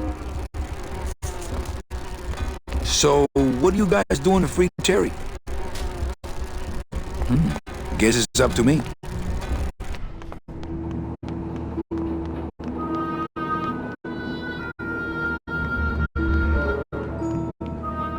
It's locked.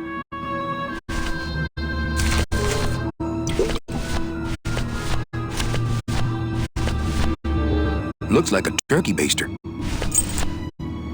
What was Nick doing with this key?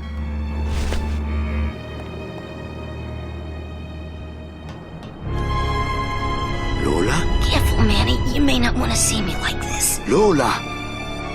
Did Nick do this to you? Yeah, he wanted that picture real bad. But he's never gonna find it, that fink. I'll get him, Lola. I'll show Max the picture for you and fix Nick for good. Just tell me where you hid it. Oh, Manny, it's all my fault. Always falling for the wrong guys. You know, I even had a thing for you once. But you were so hung up on that Meche woman, I figured I didn't have a chance. Lola, where's the picture? Tell me, Manny, would I have had a chance? Never mind. You just want Olivia for me. Tell her to improve her taste in men. or she'll end up just me. Tell her to get a nice guy, Manny. Like you. Lola! Lola!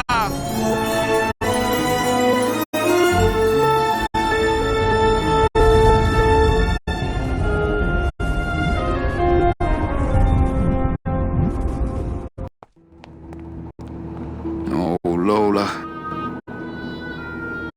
Hey, there's a picture of a tongue on it, and it says number 22, lengua. With what?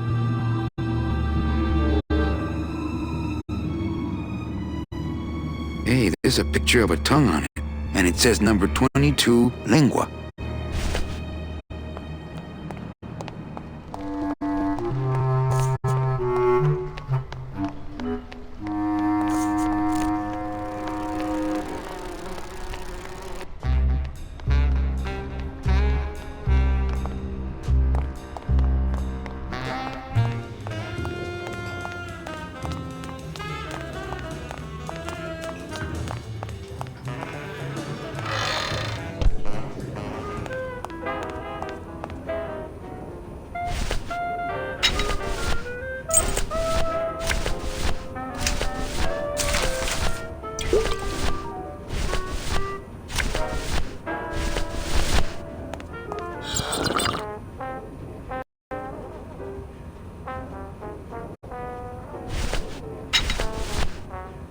It says revolutionary design leaves carnages safe and smooth for Kitty.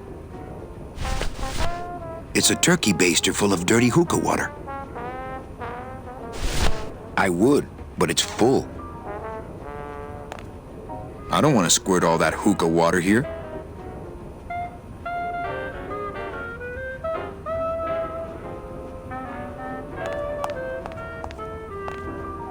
I don't really want to do that.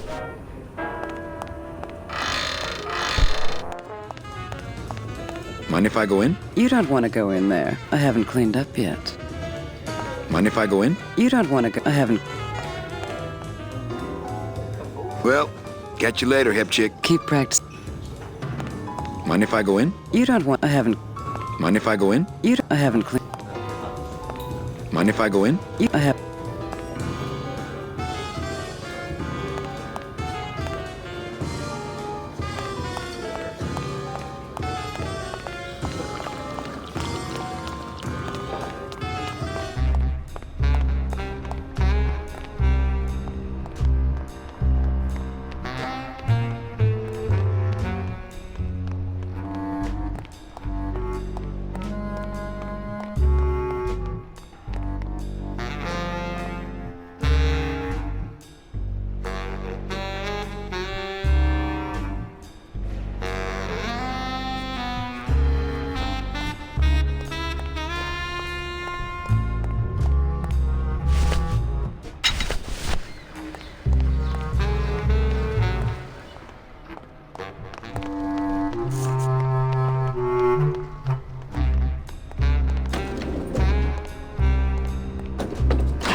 Where's my suitcase?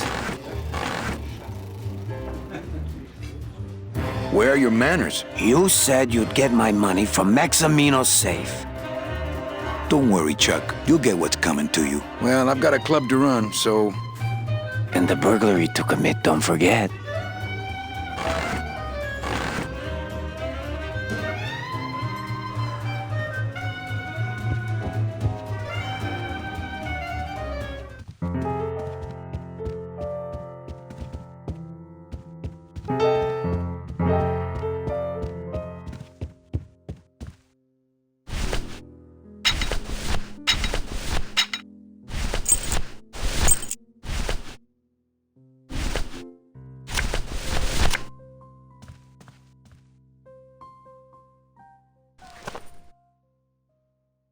Hey, this is a card from my new coat check system. You do care. Can I have my coat, please? You bet. This is so exciting. Okay.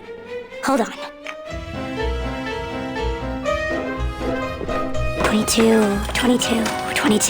Lengua.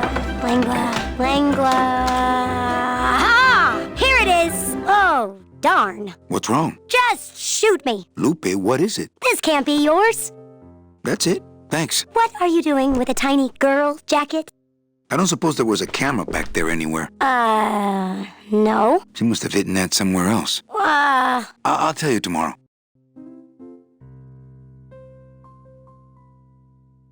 Looks like Lupe's been in the sugar again. It's Lola's jacket. Poor Lola. I could really get Nick. There's a little slip of paper in one of the pockets.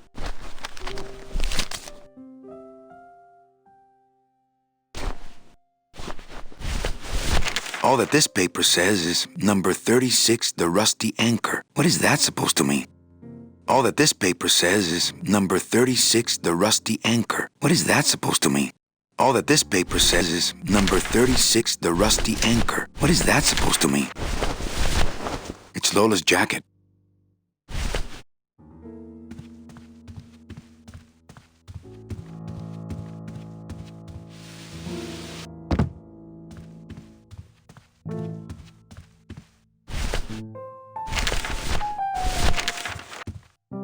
You get a special award for playing the Rusty Anchor song.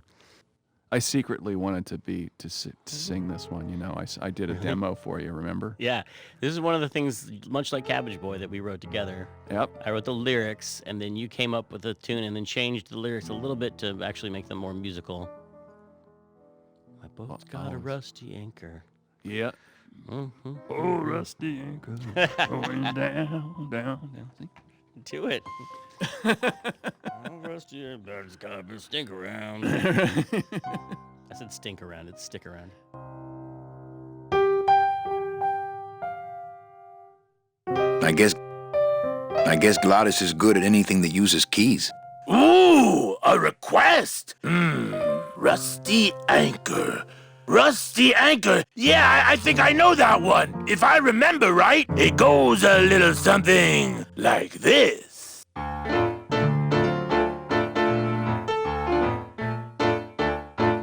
Oh, my boat's got a rusty anchor, rusty as she can be. Every port I go, I drop her, but she always come back to me. Oh, rusty anchor, going down, down, down. Oh, rusty anchor, guess I gotta hang around.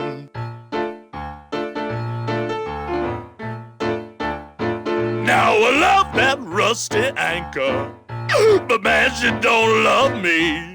Hell, this morning I woke to find us both a-drifting out to sea. And every chance I get, I thank her for never leaving me.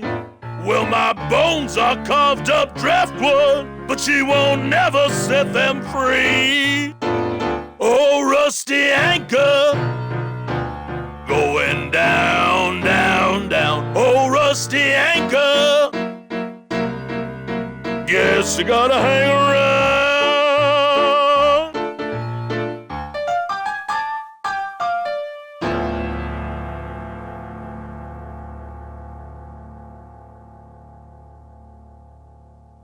Well, what'd you think? I thought you were created just to drive. Well, over the years, you know, even a demon dabbles here and there.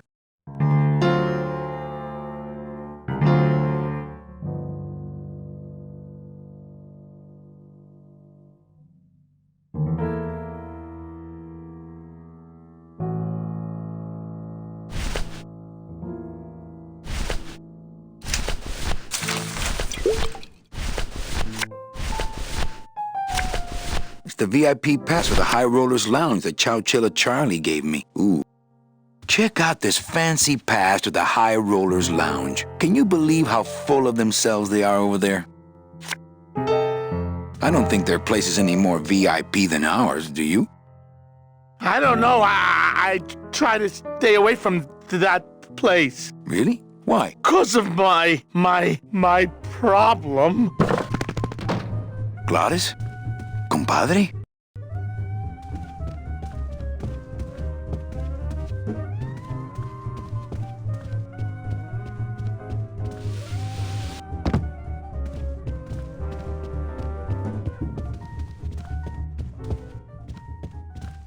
Evening, Lupe.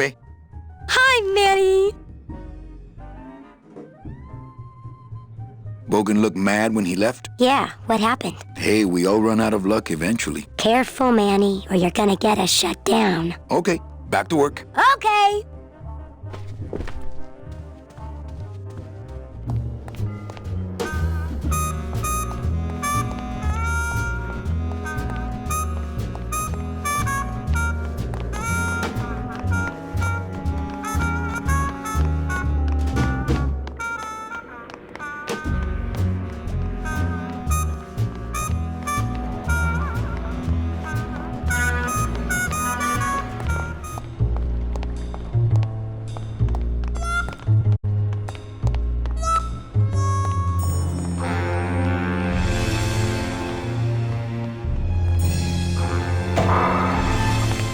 Late night at the morgue, isn't it, Membrillo? You know I can't sleep with John Doe's on the slab, Manny. If I don't ID these rose gardens tonight, I won't be ready for the two that come in tomorrow. And before you know it, I'm up to my ass in azaleas.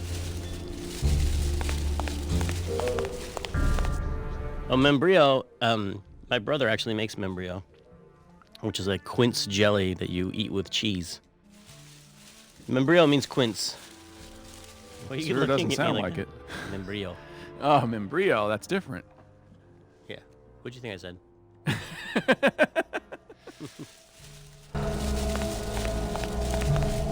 Digging through flower beds is Membrillo's job, not mine.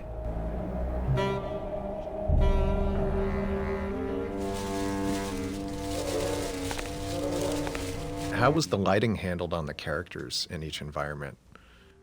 Does anybody remember that? I think, however, we were able to set up a couple of lights. I think that was it. I mean, wasn't there some information that you guys would take the set? Because didn't we have to save a copy of our sets with, like, you know, the key light and the fill, or just I thought we would save a version of the very simple. That's possible, yeah, as a starting place. But I mean, it was all very kind of rudimentary. And you had to be really strategic with, you know, what is the best use of a minimal amount of lights to accommodate the character in the entire scene that he's got to be in. Yeah, there was no, I mean, for all this stuff, there was no roadmap or procedure for like, oh, this is how you do 3D forests or light character. I mean, we had to make everything up and solve every problem to get everything to happen pretty much in this. So there's a lot of just on the fly, different people figuring stuff out per scene, how to make something work. And as a result, some things work better than others. What a sad story. These stews sprouted and no one came down to claim them?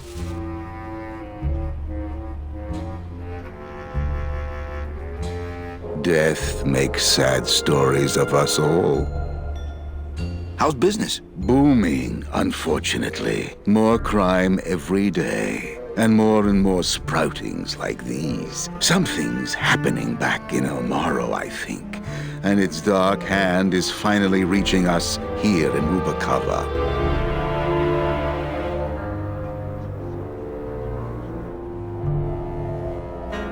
What exactly are you looking for?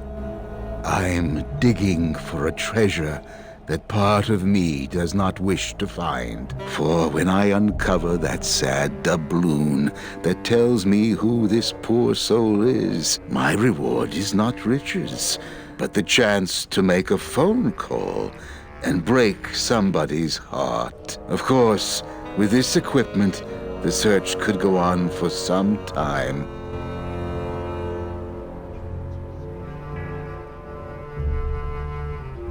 Do you ever worry that your job is getting to you, Membrillo? Well, forensic botany is a trying job, Manny.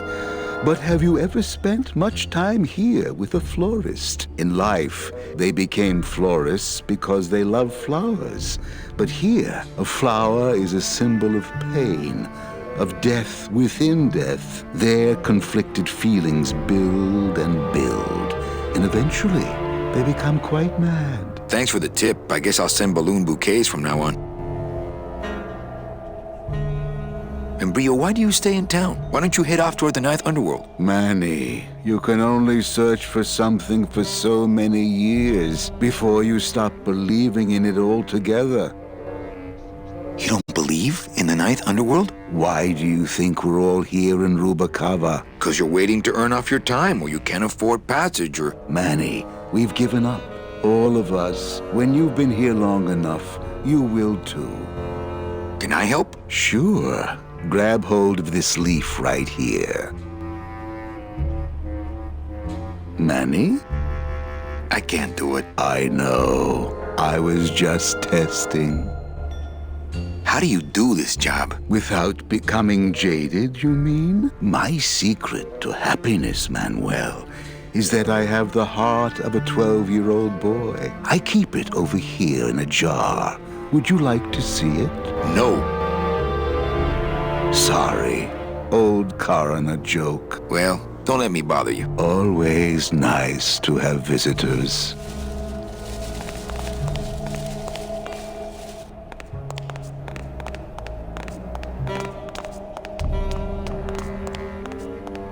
Hey, should I close this? No. I'm trying to air it out.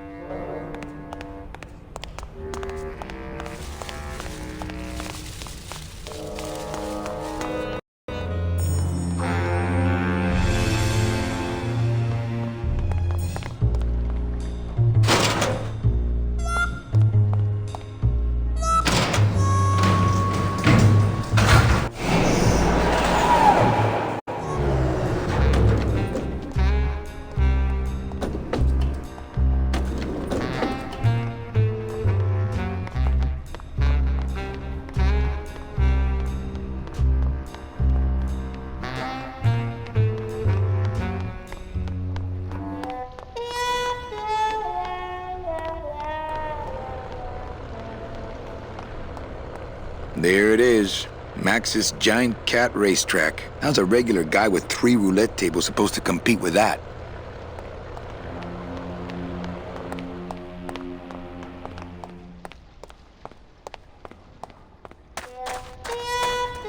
To some extent, Grim Fandango is a bit of a mutt.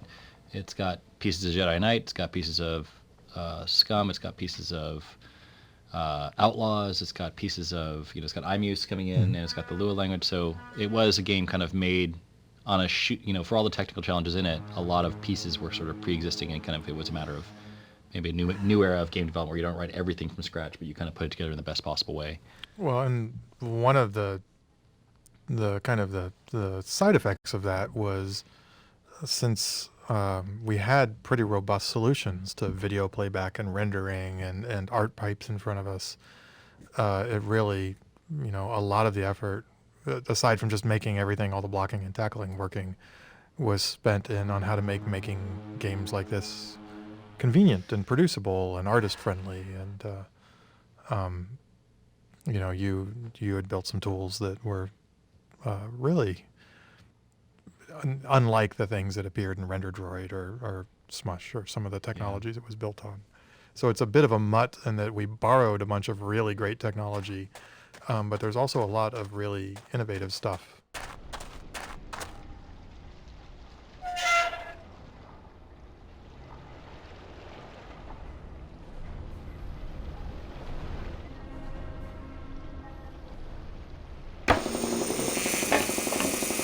And so that guy, Toto Santos, which is the name of All Souls Day, that was one important casting thing that meant so much at the time. And I love The Usual Suspects. Yes. And there's a burn victim in the very beginning of the game, a guy who was burned on the ship. Right. And he's in the bed, and he's the first guy who says, "Guys are so safe." Okay, right. He's this Hungarian or Polish. Yeah, guy. yeah. And we got that actor to do Toto Santos's voice because I was like, I want him to sound like that guy from Usual Suspects. And so if you listen to him, he's just awesome. like, I wanted to have him say, "Guys are so safe." Whoop! I need that. You need to hold still, or I need to strap you down.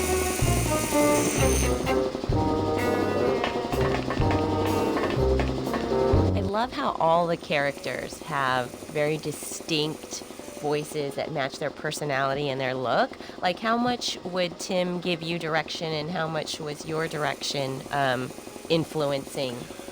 Well, like ideally, when you go through the process, you have character pictures along with the audition copy, and we would send that out to the various agencies, and the auditions would come back, and the process kind of does that for you because you're listening to the auditions and you're looking at the picture and you narrow it down to a handful of candidates, and then sort of we'd sit down with Tim and just go through them, and that's sometimes there's only one choice, you just know it. Right. It's just so great. Yeah. All of them. What you do is you cast for the major characters, and then you use that same talent pool with a lot of the smaller characters, right. And so that's why Kay is, he was cast for Velasco, but then the croupier just was one of those that's like, okay, well, that fits, he works. So you let the actors pretty much kind of come up with their character as well when they look at the picture? Yeah. Well, definitely. For those secondary characters, they're totally undefined when you're in the studio, and so you just kind of sit there, look at the picture, look at the lines, talk about it, just set a dialogue voice in, and then go. Yeah, just create. I love it. It's just creative everywhere, through the whole thing. Not just with us, but even with the actors and stuff like that. And you really are like watching a movie. Yeah, it's amazing. Absolutely. And you really want that relationship between sort of the voiceover director and the actor to be collaborative and allow them the freedom to bring stuff to the table and try things, and it just adds a lot. Looks like it hurts. Hola, Toro. ¿Cómo estás? Not now, Manny. I'm in the middle of something with Naranja here. Looks like it hurts. What's that you're working on there? I told you, Calavera, not now. Caterpillar? Mi en shag fajdalom. Miért nem fogja be a pofáját? A mouse? You push me to edge, Calavera. A caterpillar eating a mouse? Why are you down here anyway? Is that a shoe? Get lost. Is that supposed to be a bunny? Don't you have some fancy club to run someplace? Looks good, whatever it is. Go mark some cards or something. I think that art class really helped. Shut up. Can I try it for a while? Mm-hmm. Missed a spot. Mm-hmm. Can't really make it out, but it looks like my parents fighting. Mm-hmm. I hear you grinding your teeth. You really shouldn't do that. Mm-hmm. I'm thinking about heading out for donuts. Want anything? Mm-hmm. Keep up the good work. Mm-hmm. Keep up the good work. Mm-hmm. Keep up the good work. Mm-hmm. I really doubt I'll be touching that anytime soon. A lot of stains for a guy with no bodily fluids. I really doubt I'll be touching that.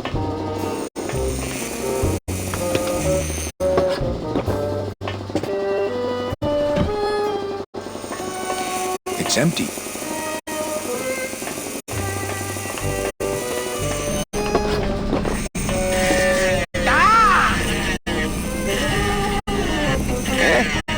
Who is over there?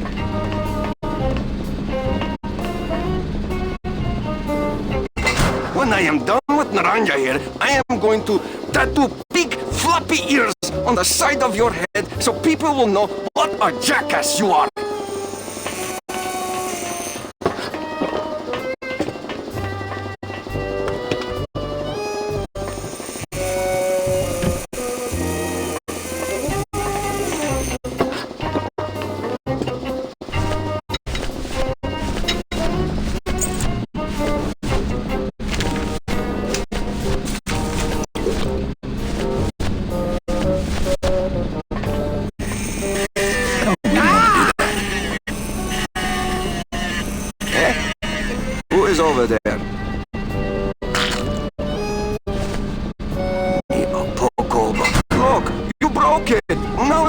shot.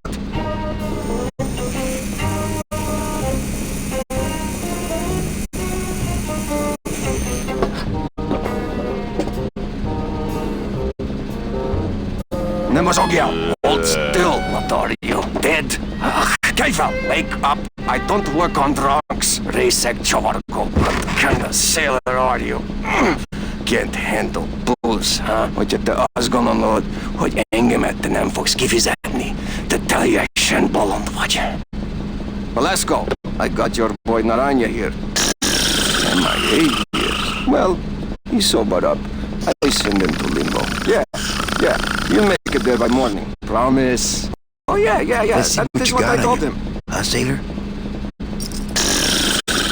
Seaman and Salmon Are you Naranja kidding me? ensign 3rd class. Doesn't look like you'll be showing I up to gave work in the him the morning. idea in first place. Tiger can't change his stripes. Hang on a second. Reach for that again and you will pull back a stump. So, you still going? Hey! Velasco! Manny, do you mind?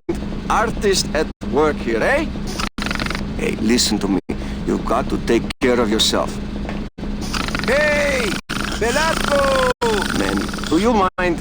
Artist at work here, eh? Yeah.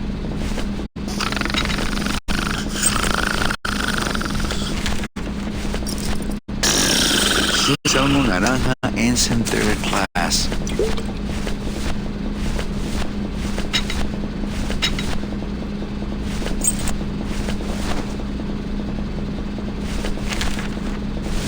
I don't think that would shed any light on things.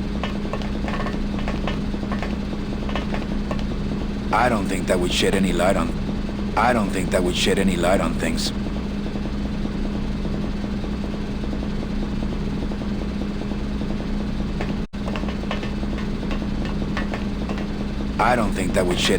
things.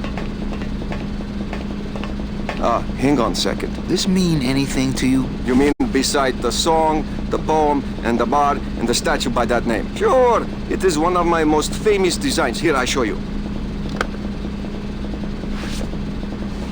Let's see, number 30, Harmin Sech, Harmin Sketter, 36. Here, hey, what is this?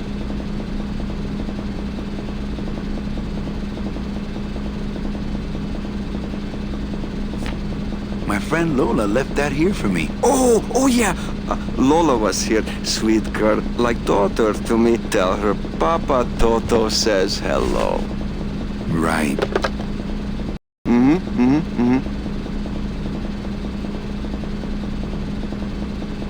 Sure.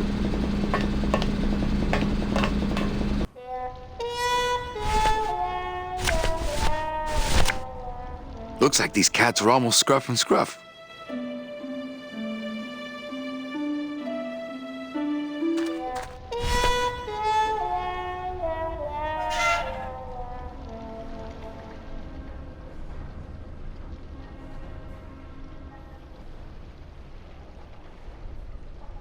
Sure, of course, I understand.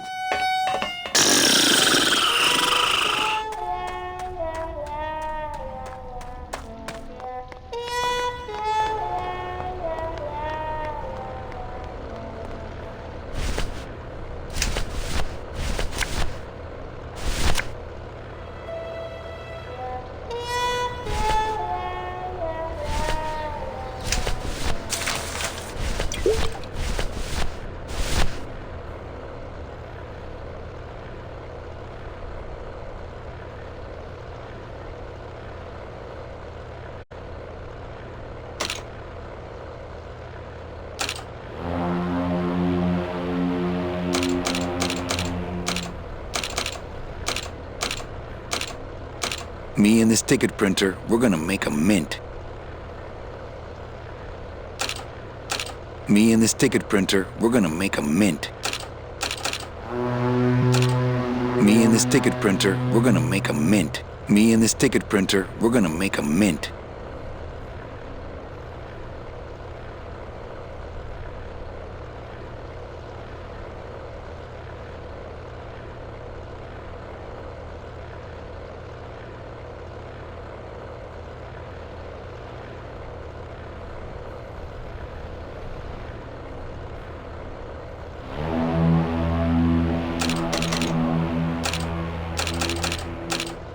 Me and this ticket printer, we're gonna make a mint.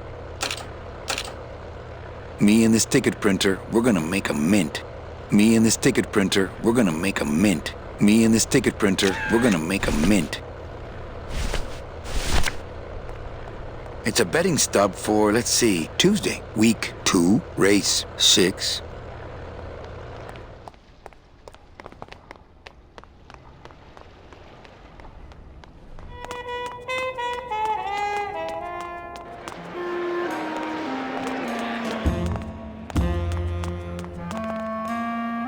Anybody there? I told you, we don't give out the kitty hats till Tuesday. Here. Oh, another Chowchilla Charlie original. Give me one good reason not to throw you out of here. Because I'll tell Max to fire you. You know, there's all these background scripts that do things as you enter a room. It's like start all these scripts when you enter the room, like that do all these background actions. Then when you leave the room, it's just to stop all those scripts. And it was all, left to chance because left to programmer error. And there was one. So we were talking about this earlier. There's a script that runs the cat races, and it runs the announcer for the cat races. And it actually, true to Tim's attention to detail, he wanted it to actually simulate cat races. And there actually, are actual cat races going on. There are cats that are being raced, and the same name will show up, and you'll hear this cat getting ahead of the other one. I think Chris Purvis did that. Yeah, and the odds are real. The winnings are real. It is.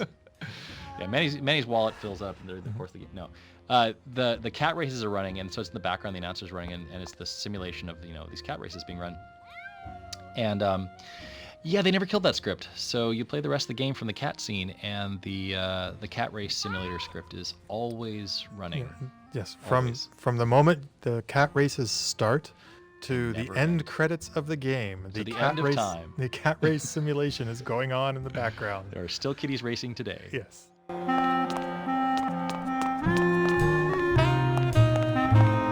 Hello? Oh, hi! Betting stub, please. What? I need the betting stub for the race you're interested in. Interested in how? And the rest didn't seem the photo finish file for, of course. Oh, I don't have a betting stub. Oh, okay. Bye.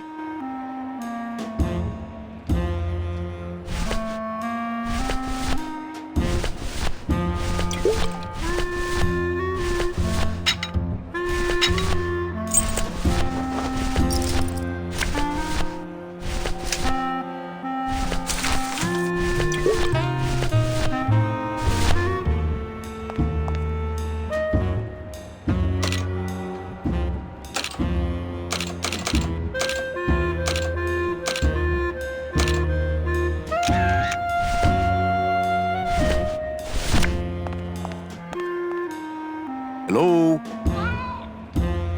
Oh, hi! Betting stub, please. Here you go. Hey, this looks different than our usual ticket. Well, that's because it's from last season. All right, just a second. There you are.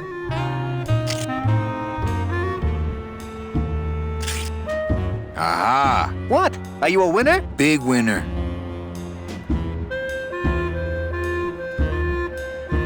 Thanks, pal. Glad I could help.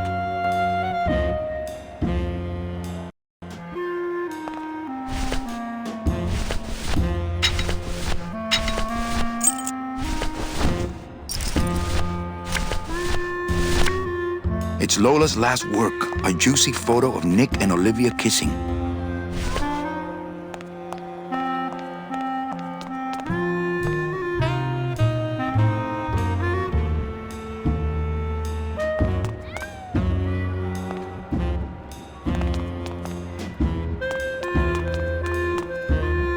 I think that guy was up to something. Don't you, Doug? Doug? Who? That guy? Personally, I think he was nuts.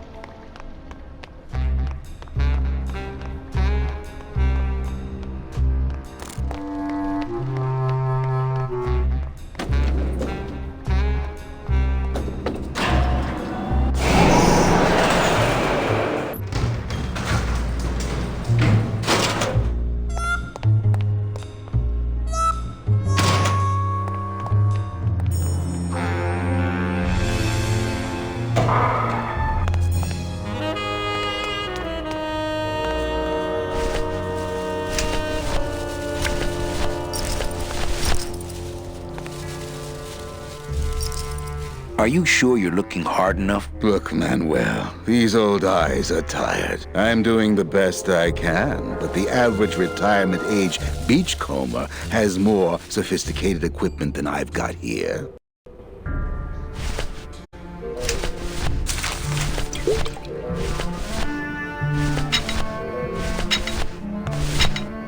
Would a metal detector help the cause? Hey, just like downtown. You never know what this'll turn up. An engraved ring, a belt buckle with somebody's name on it. Who would wear a belt buckle with the...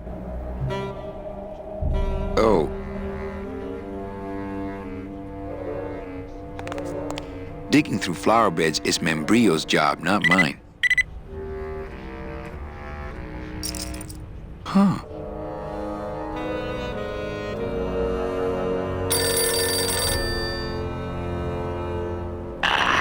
What?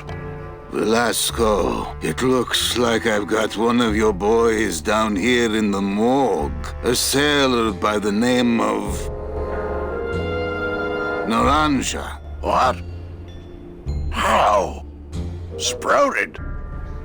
But, this town's going to hell. Sailor can't even take a 2-day shore leave without watching his back. Yeah, I'll come down in the morning.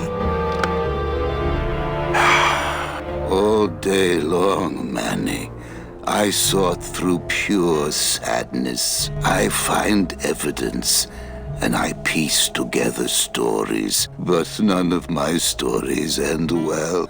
They all end here, and the moral of every story is the same. We may have years, we may have hours, but sooner or later, we push up flowers.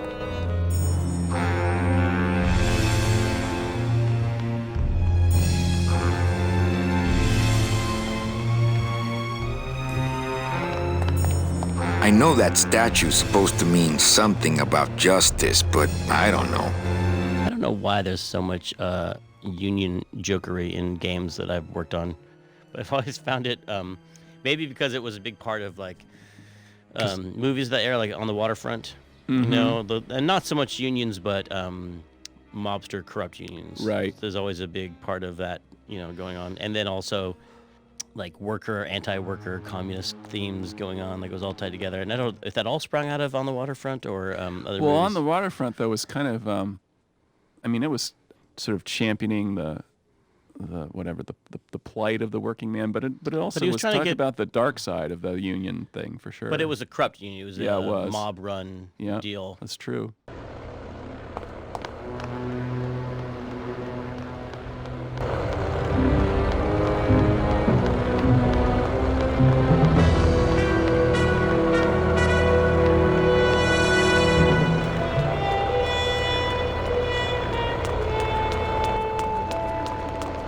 It's a beautiful day here at Feline Meadows.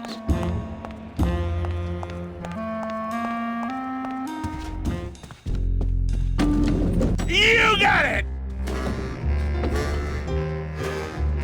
Oh, for crying out loud! I don't have the remote, and I don't think they get any other channels anyway. Almost there! I had no idea you like gambling so much, Glottis. Well, the doctors made me promise I wouldn't do it anymore. But they can't get in the high rollers load, Doc, can they? Almost there! Wait, why did Glottis leave the piano playing thing and come down here? Oh, you got him the pass. You gave him a pass. Right. So now he's a high roller. And he's an alcoholic and a gambler because of you. Right. But it's all for a good cause, adventure game playing.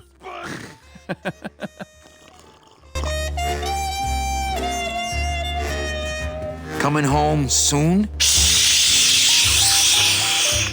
I'm visualizing. Go, go, go!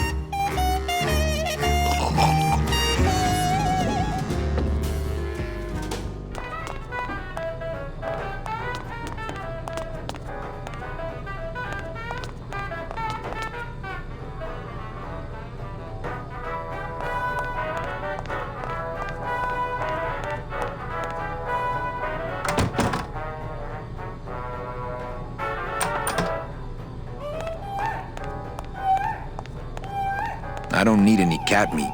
That monster upstairs is running me ragged. Oh, but monsieur, je suis très désolé. There are no guests allowed in the kitchen. I must ask you to leave. In a minute, Leroy. Raoul.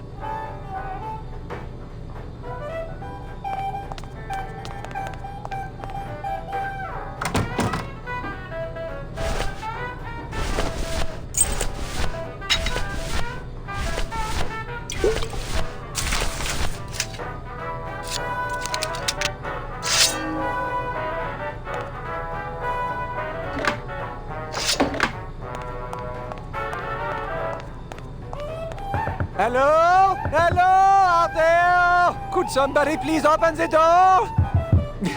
I seem to have locked myself in this teeny tiny room. I am actually very claustrophobic, so if somebody, s'il vous plaît, oh, let me out of here immediately! Oh, wow! Paws in the air! Let's go! Hey, I'm thirsty. Where's that waiter? That does it.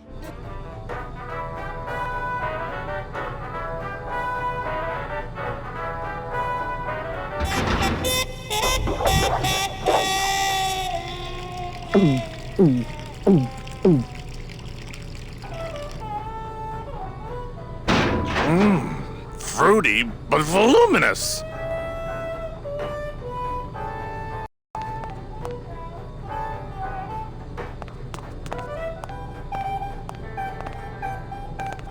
Nah, if I let that waiter out now, he'd have me 8-balled from the club. There's no opening up here.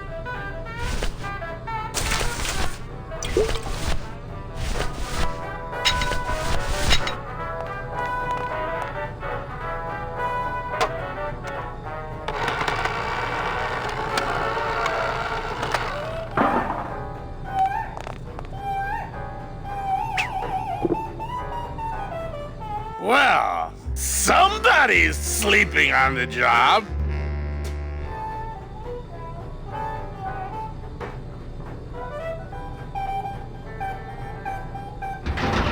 Ah, it's empty. Ruben!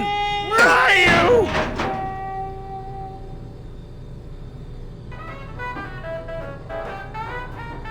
Aha! Mon Dieu! Taking a little nap, vous, eh? Well, le keg is empty, so tout sweet, Buster. Yes, monsieur. Merci, anything you say. Eto, more wine. Oh, I'm going to fire him for ignoring my pleas, and then I believe I shall quit. Oh, I can never look at that pantry again. No man should ever be locked up in such a small, dark place.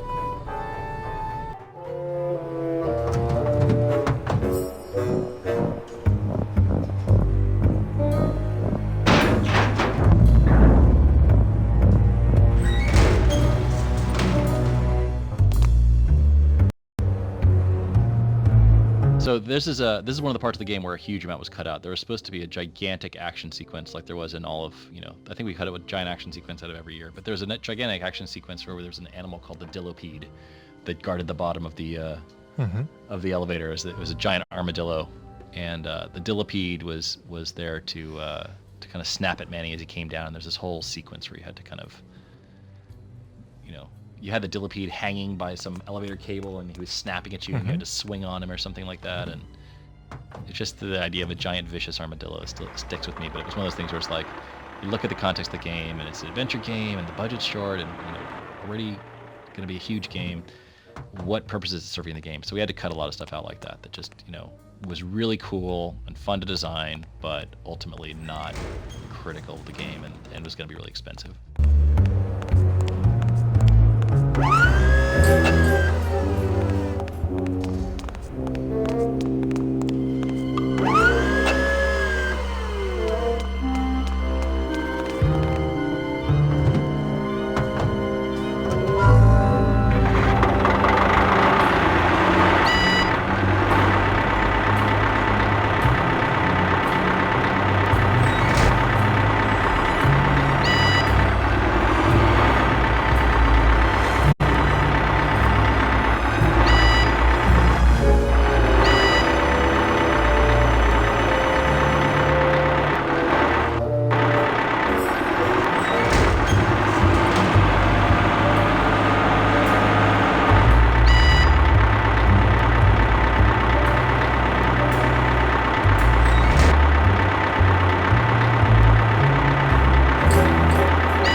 our first 3D game, and it's funny to see how many puzzles are about the physical properties of things, as opposed to in a 2D adventure game, you would never make something based on the shape of something or leverage. Like that whole puzzle was very physical. Like you had to move these two objects and stop them from sliding past each other, and the forklift jacked up on its back wheels. And I think we were just so excited to be in a world of physical stuff, or maybe because we were in a world of physical stuff, we had to actually make it physically realistic.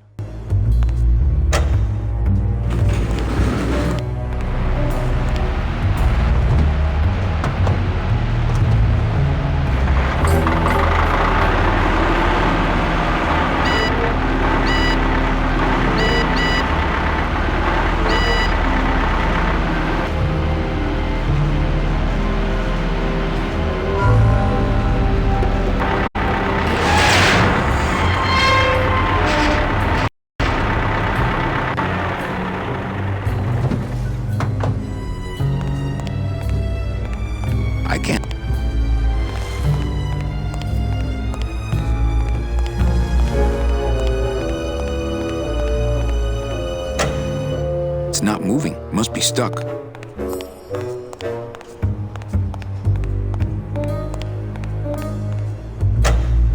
It's not moving. Must be stuck.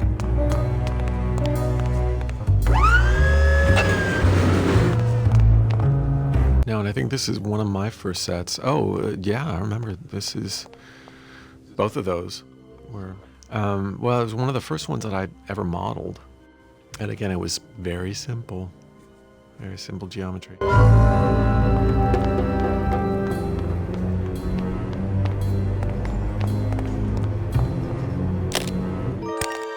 Dios mío, it's full of double-end tickets. This could get 100 souls on the number 9 train. Something's not right about this. I get the feeling this suitcase belongs to someone more important than Chowchilla Charlie.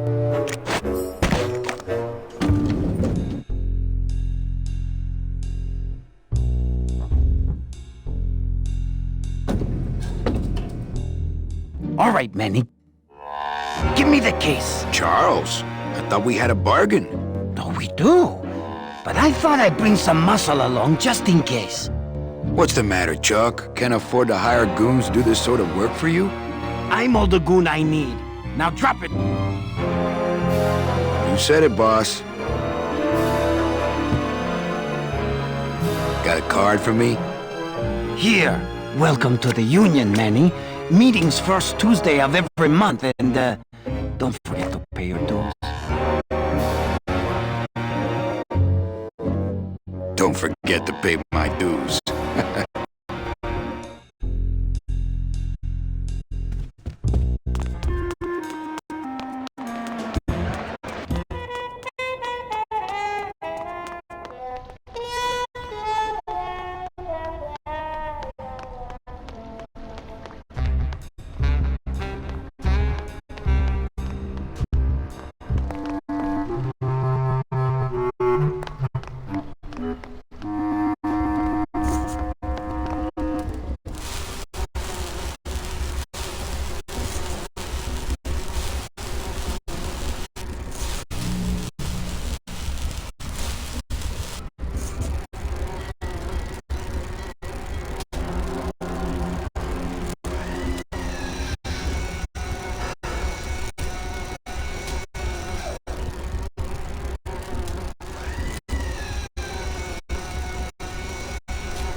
So, what are you guys doing to free Terry?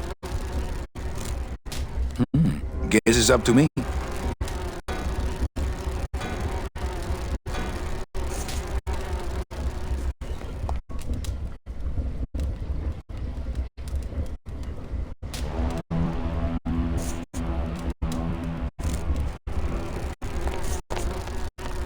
So, what? Guess it's up to me. Come on, don't you guys want to have a free Terry rally?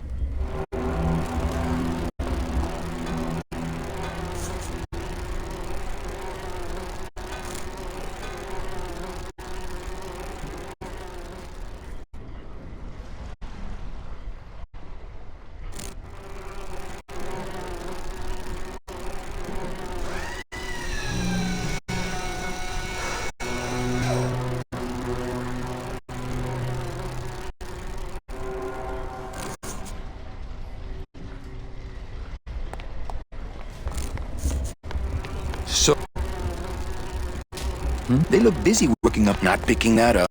So, what do you...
Everything okay down here? What happened to Monsieur Bogan's lucky streak? It ran out. Well, so did he.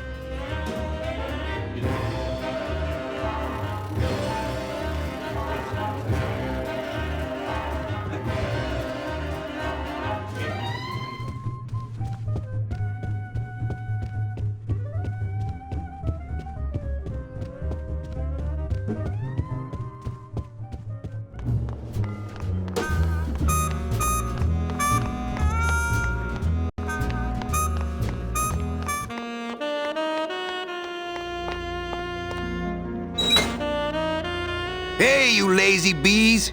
Get off your abdomens and get to work!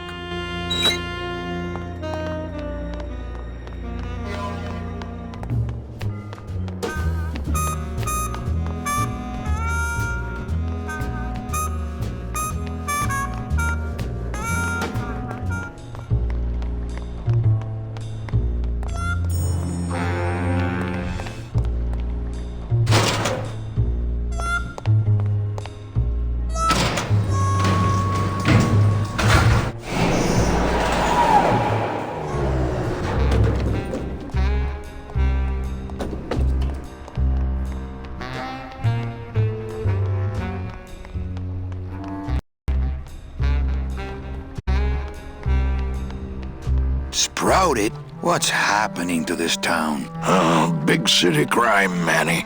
We're getting more of it every day. I know you probably hate getting it this way, but Naranja's job's yours now. No, Velasco, I don't know if I'm comfortable taking that. You'll take his job because there's no one else I can get on such short notice. And the card? Let me see it. One of Charlie's rush jobs. Good thing your new captain's far-sighted. And don't forget that Glottis has got to bring his own tools. He will. He doesn't go anywhere without a lot of tools. Good, because neither does the Limbo. Don't just sit around here collecting barnacles. Right.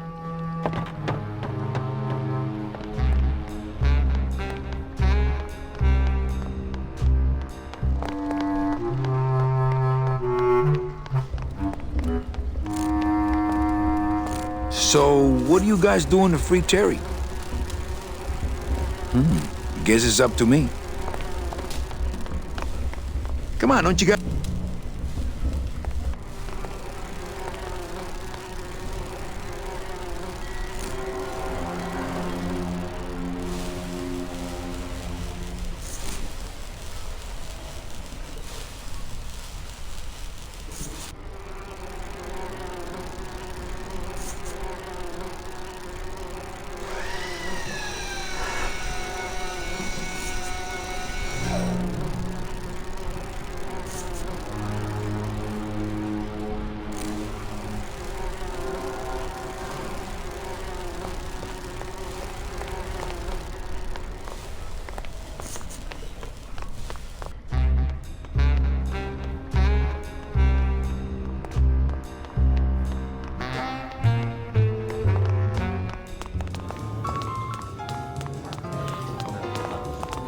Mind if I go in? You don't want to go in there. Not picking that up.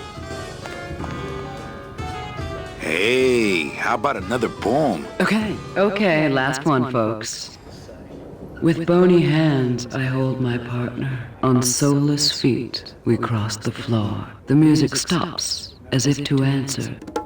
An empty knocking at the door. It seems his skin was sweet as mango when last I held him to my breast. But now, we dance this grim fandango. And will for years before we rest.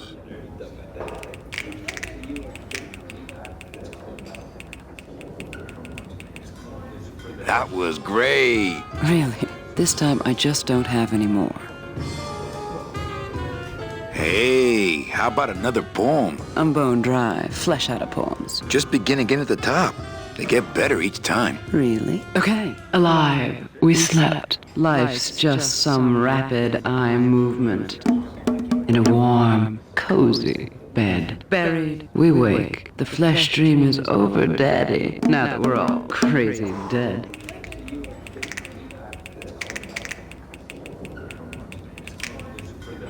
That was great. Yeah, but that's the last one. Well, get your... Keep practicing. Hey. Okay, two.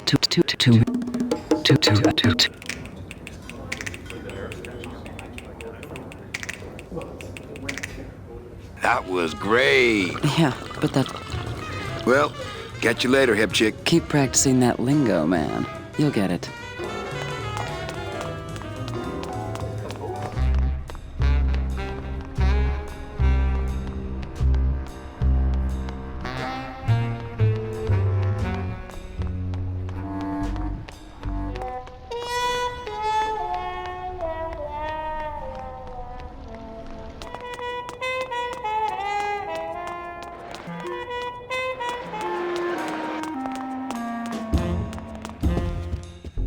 Come on! Come on! Get that mouse! You can do it! Coming home soon. What did you... Come on! What did you... Don't... Almost there! This is it! What's that? Why, if it ain't Manny Calavera, come to see how the big boys play, eh, Manny? From what I can tell, they play with kiddies. They go round and round all day. Look, you gotta cut Glottis off. He has a problem. As long as he's got credit, then he's got no problem. Credit? How did Glottis get credit? He's part owner of your club, ain't he? Half owner, actually. Well, he put the joint up as collateral. So as long as you're in business, he's in business.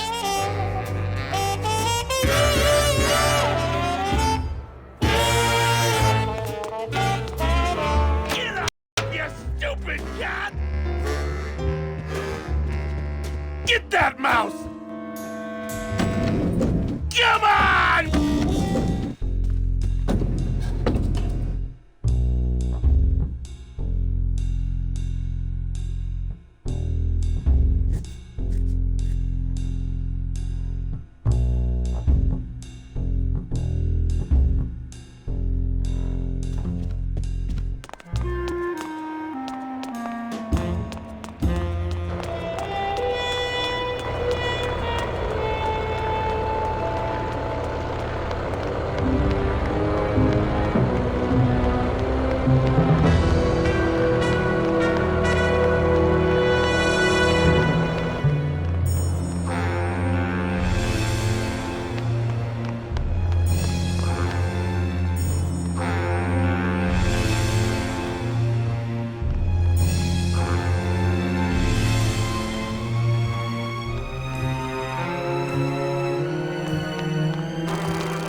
We wanted them to show. Eventually, you're going to see him do a bee dance, which we were really proud to get. I had to actually do some dancing for the animators to get that to be accurate as possible. Because you know, when bees find pollen or a bunch of flowers, they fly back to the hive and then they shake their abdomens in a certain way, which tells people what it helps lead the other bees. That's right. You know. So when Terry's trying to lead the he's this right here. He's like trying to lead the other bees, and so he gives them a speech, and then he shakes his abdomen a little bit to tell everybody where to go. Shake, shake, shake, shake. I can do that dance really well. I remember one time showing Pete something. He said, well, I don't like it, but I don't know why. And which is the most helpful criticism that you can ever get, because you don't know how to fix the thing. But I'm being facetious. Reward offered for cargo stolen from shipyard receiving area, including a large suitcase bearing the initials HL. Hey, Terry, that was a beautiful speech out there. Yeah, maybe so, but it landed me in here. Don't worry, I'll get you the best lawyer in town. Okay, Manny, but quick, before the movement loses its buzz. How you holding up, hero? Manny, you gotta get me out of here. I'm a victim of society. I'm working on it.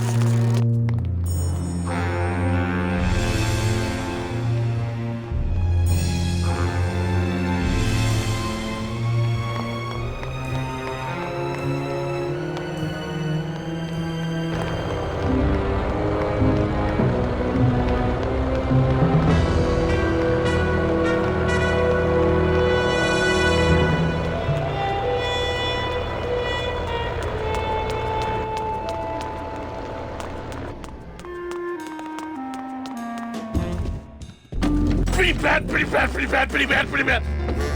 This is it! No kidding!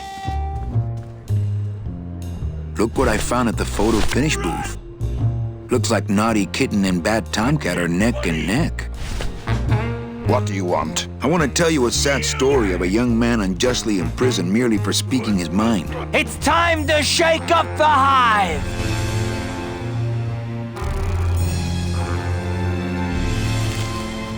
I guess our business is settled. Almost.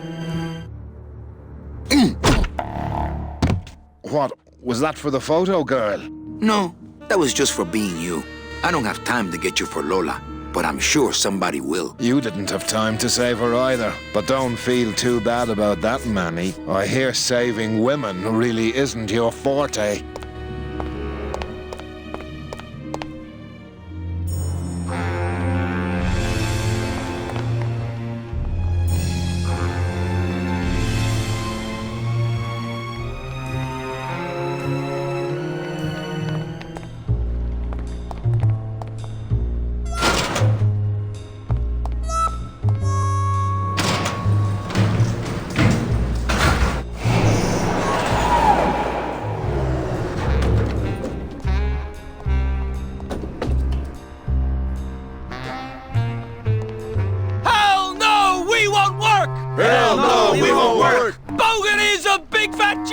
Bogan is a big fat jerk! Hell no, we won't work! Hell no, we won't work! Those are some pretty big tools.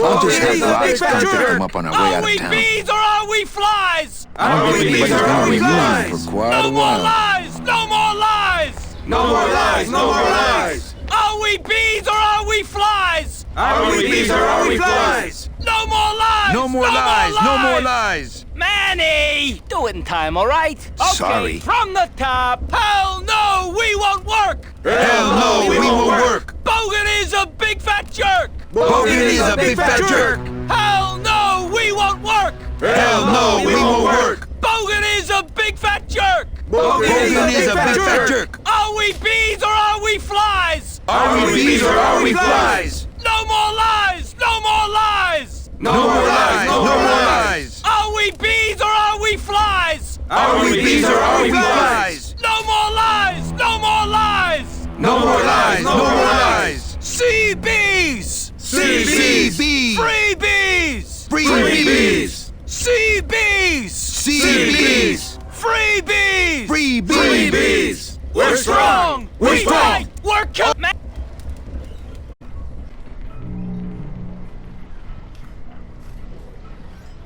Do it in time, all right? Okay, sorry. From the top. Hell no, we won't work! Hell no, we won't work! Bogan is a big fat jerk! Bogan is a big fat jerk! Hell no, we won't work! Hell no, we won't work! Bogan is a big fat jerk! Bogan is a big fat jerk. Are we bees or are we flies? Are we bees or are we flies? No more lies! No more lies! No more lies! No more lies! Are we bees or are we flies? Are we bees or are we flies? No more lies! No more lies! No more lies! No more lies! Sea bees! Sea bees! Free bees! Free bees! Sea bees! Sea bees! Free bees! Free bees! We're strong! We're strong! We fight! We fight! We're killer bees tonight! All right! All right! We're strong! We're strong! We fight! We fight! We're killer bees tonight! All right!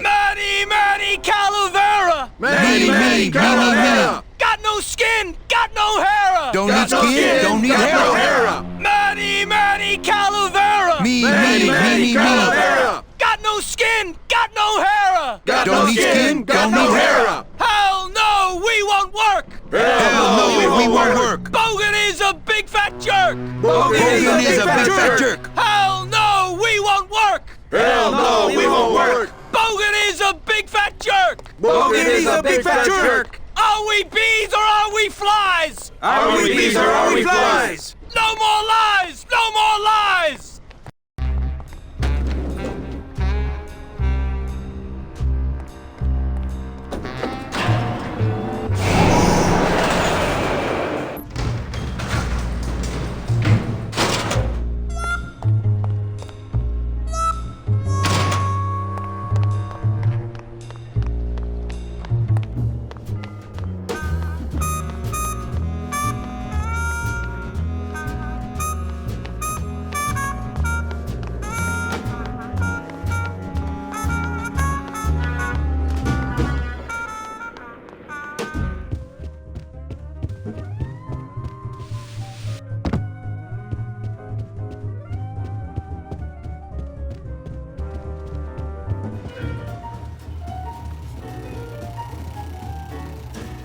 Everything okay down here? He seems to have forgiven us. Please let his luck continue. I knew you couldn't stay mad forever. Oh, I'm still mad, but nothing cheers me up like winning.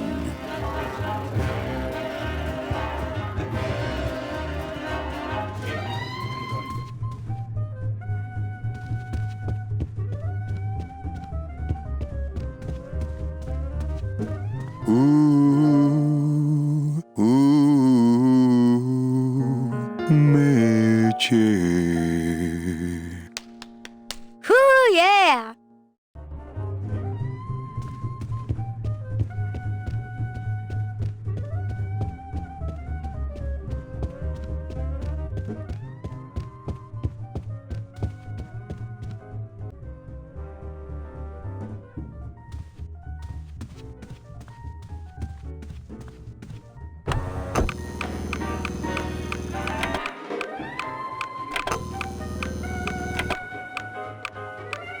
Le numéro gagnant, le 21, rouge, entre les passes. 21, red. Mesdames et messieurs, faites vos jeux s'il vous plaît. Ladies and gentlemen, please place your bets. Mesdames et messieurs, rien ne va plus. Les jeux sont faits. Ladies and gentlemen, betting is closed. No more bets, please.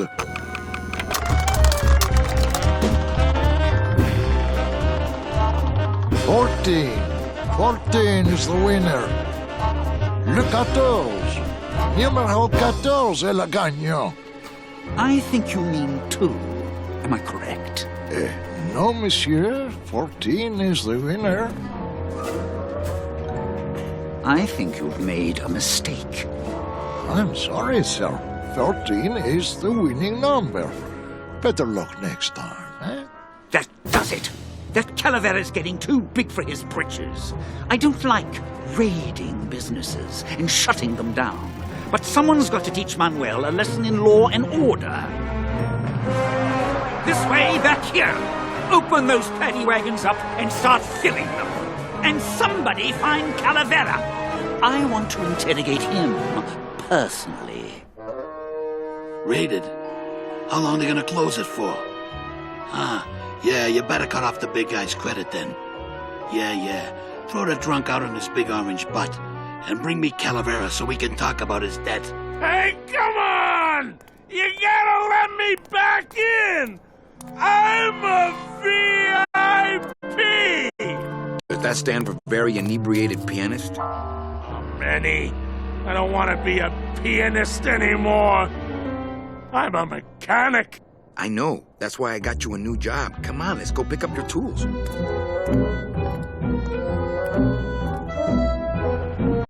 And I can do whatever I want to the engine? Make it faster? Sure, but you'll be plenty busy just keeping her afloat. Thanks for the gig, and for not asking too many questions.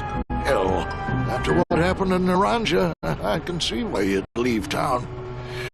Let's just hope I don't have to go fishing you out of the drink again. I'll stay under next time.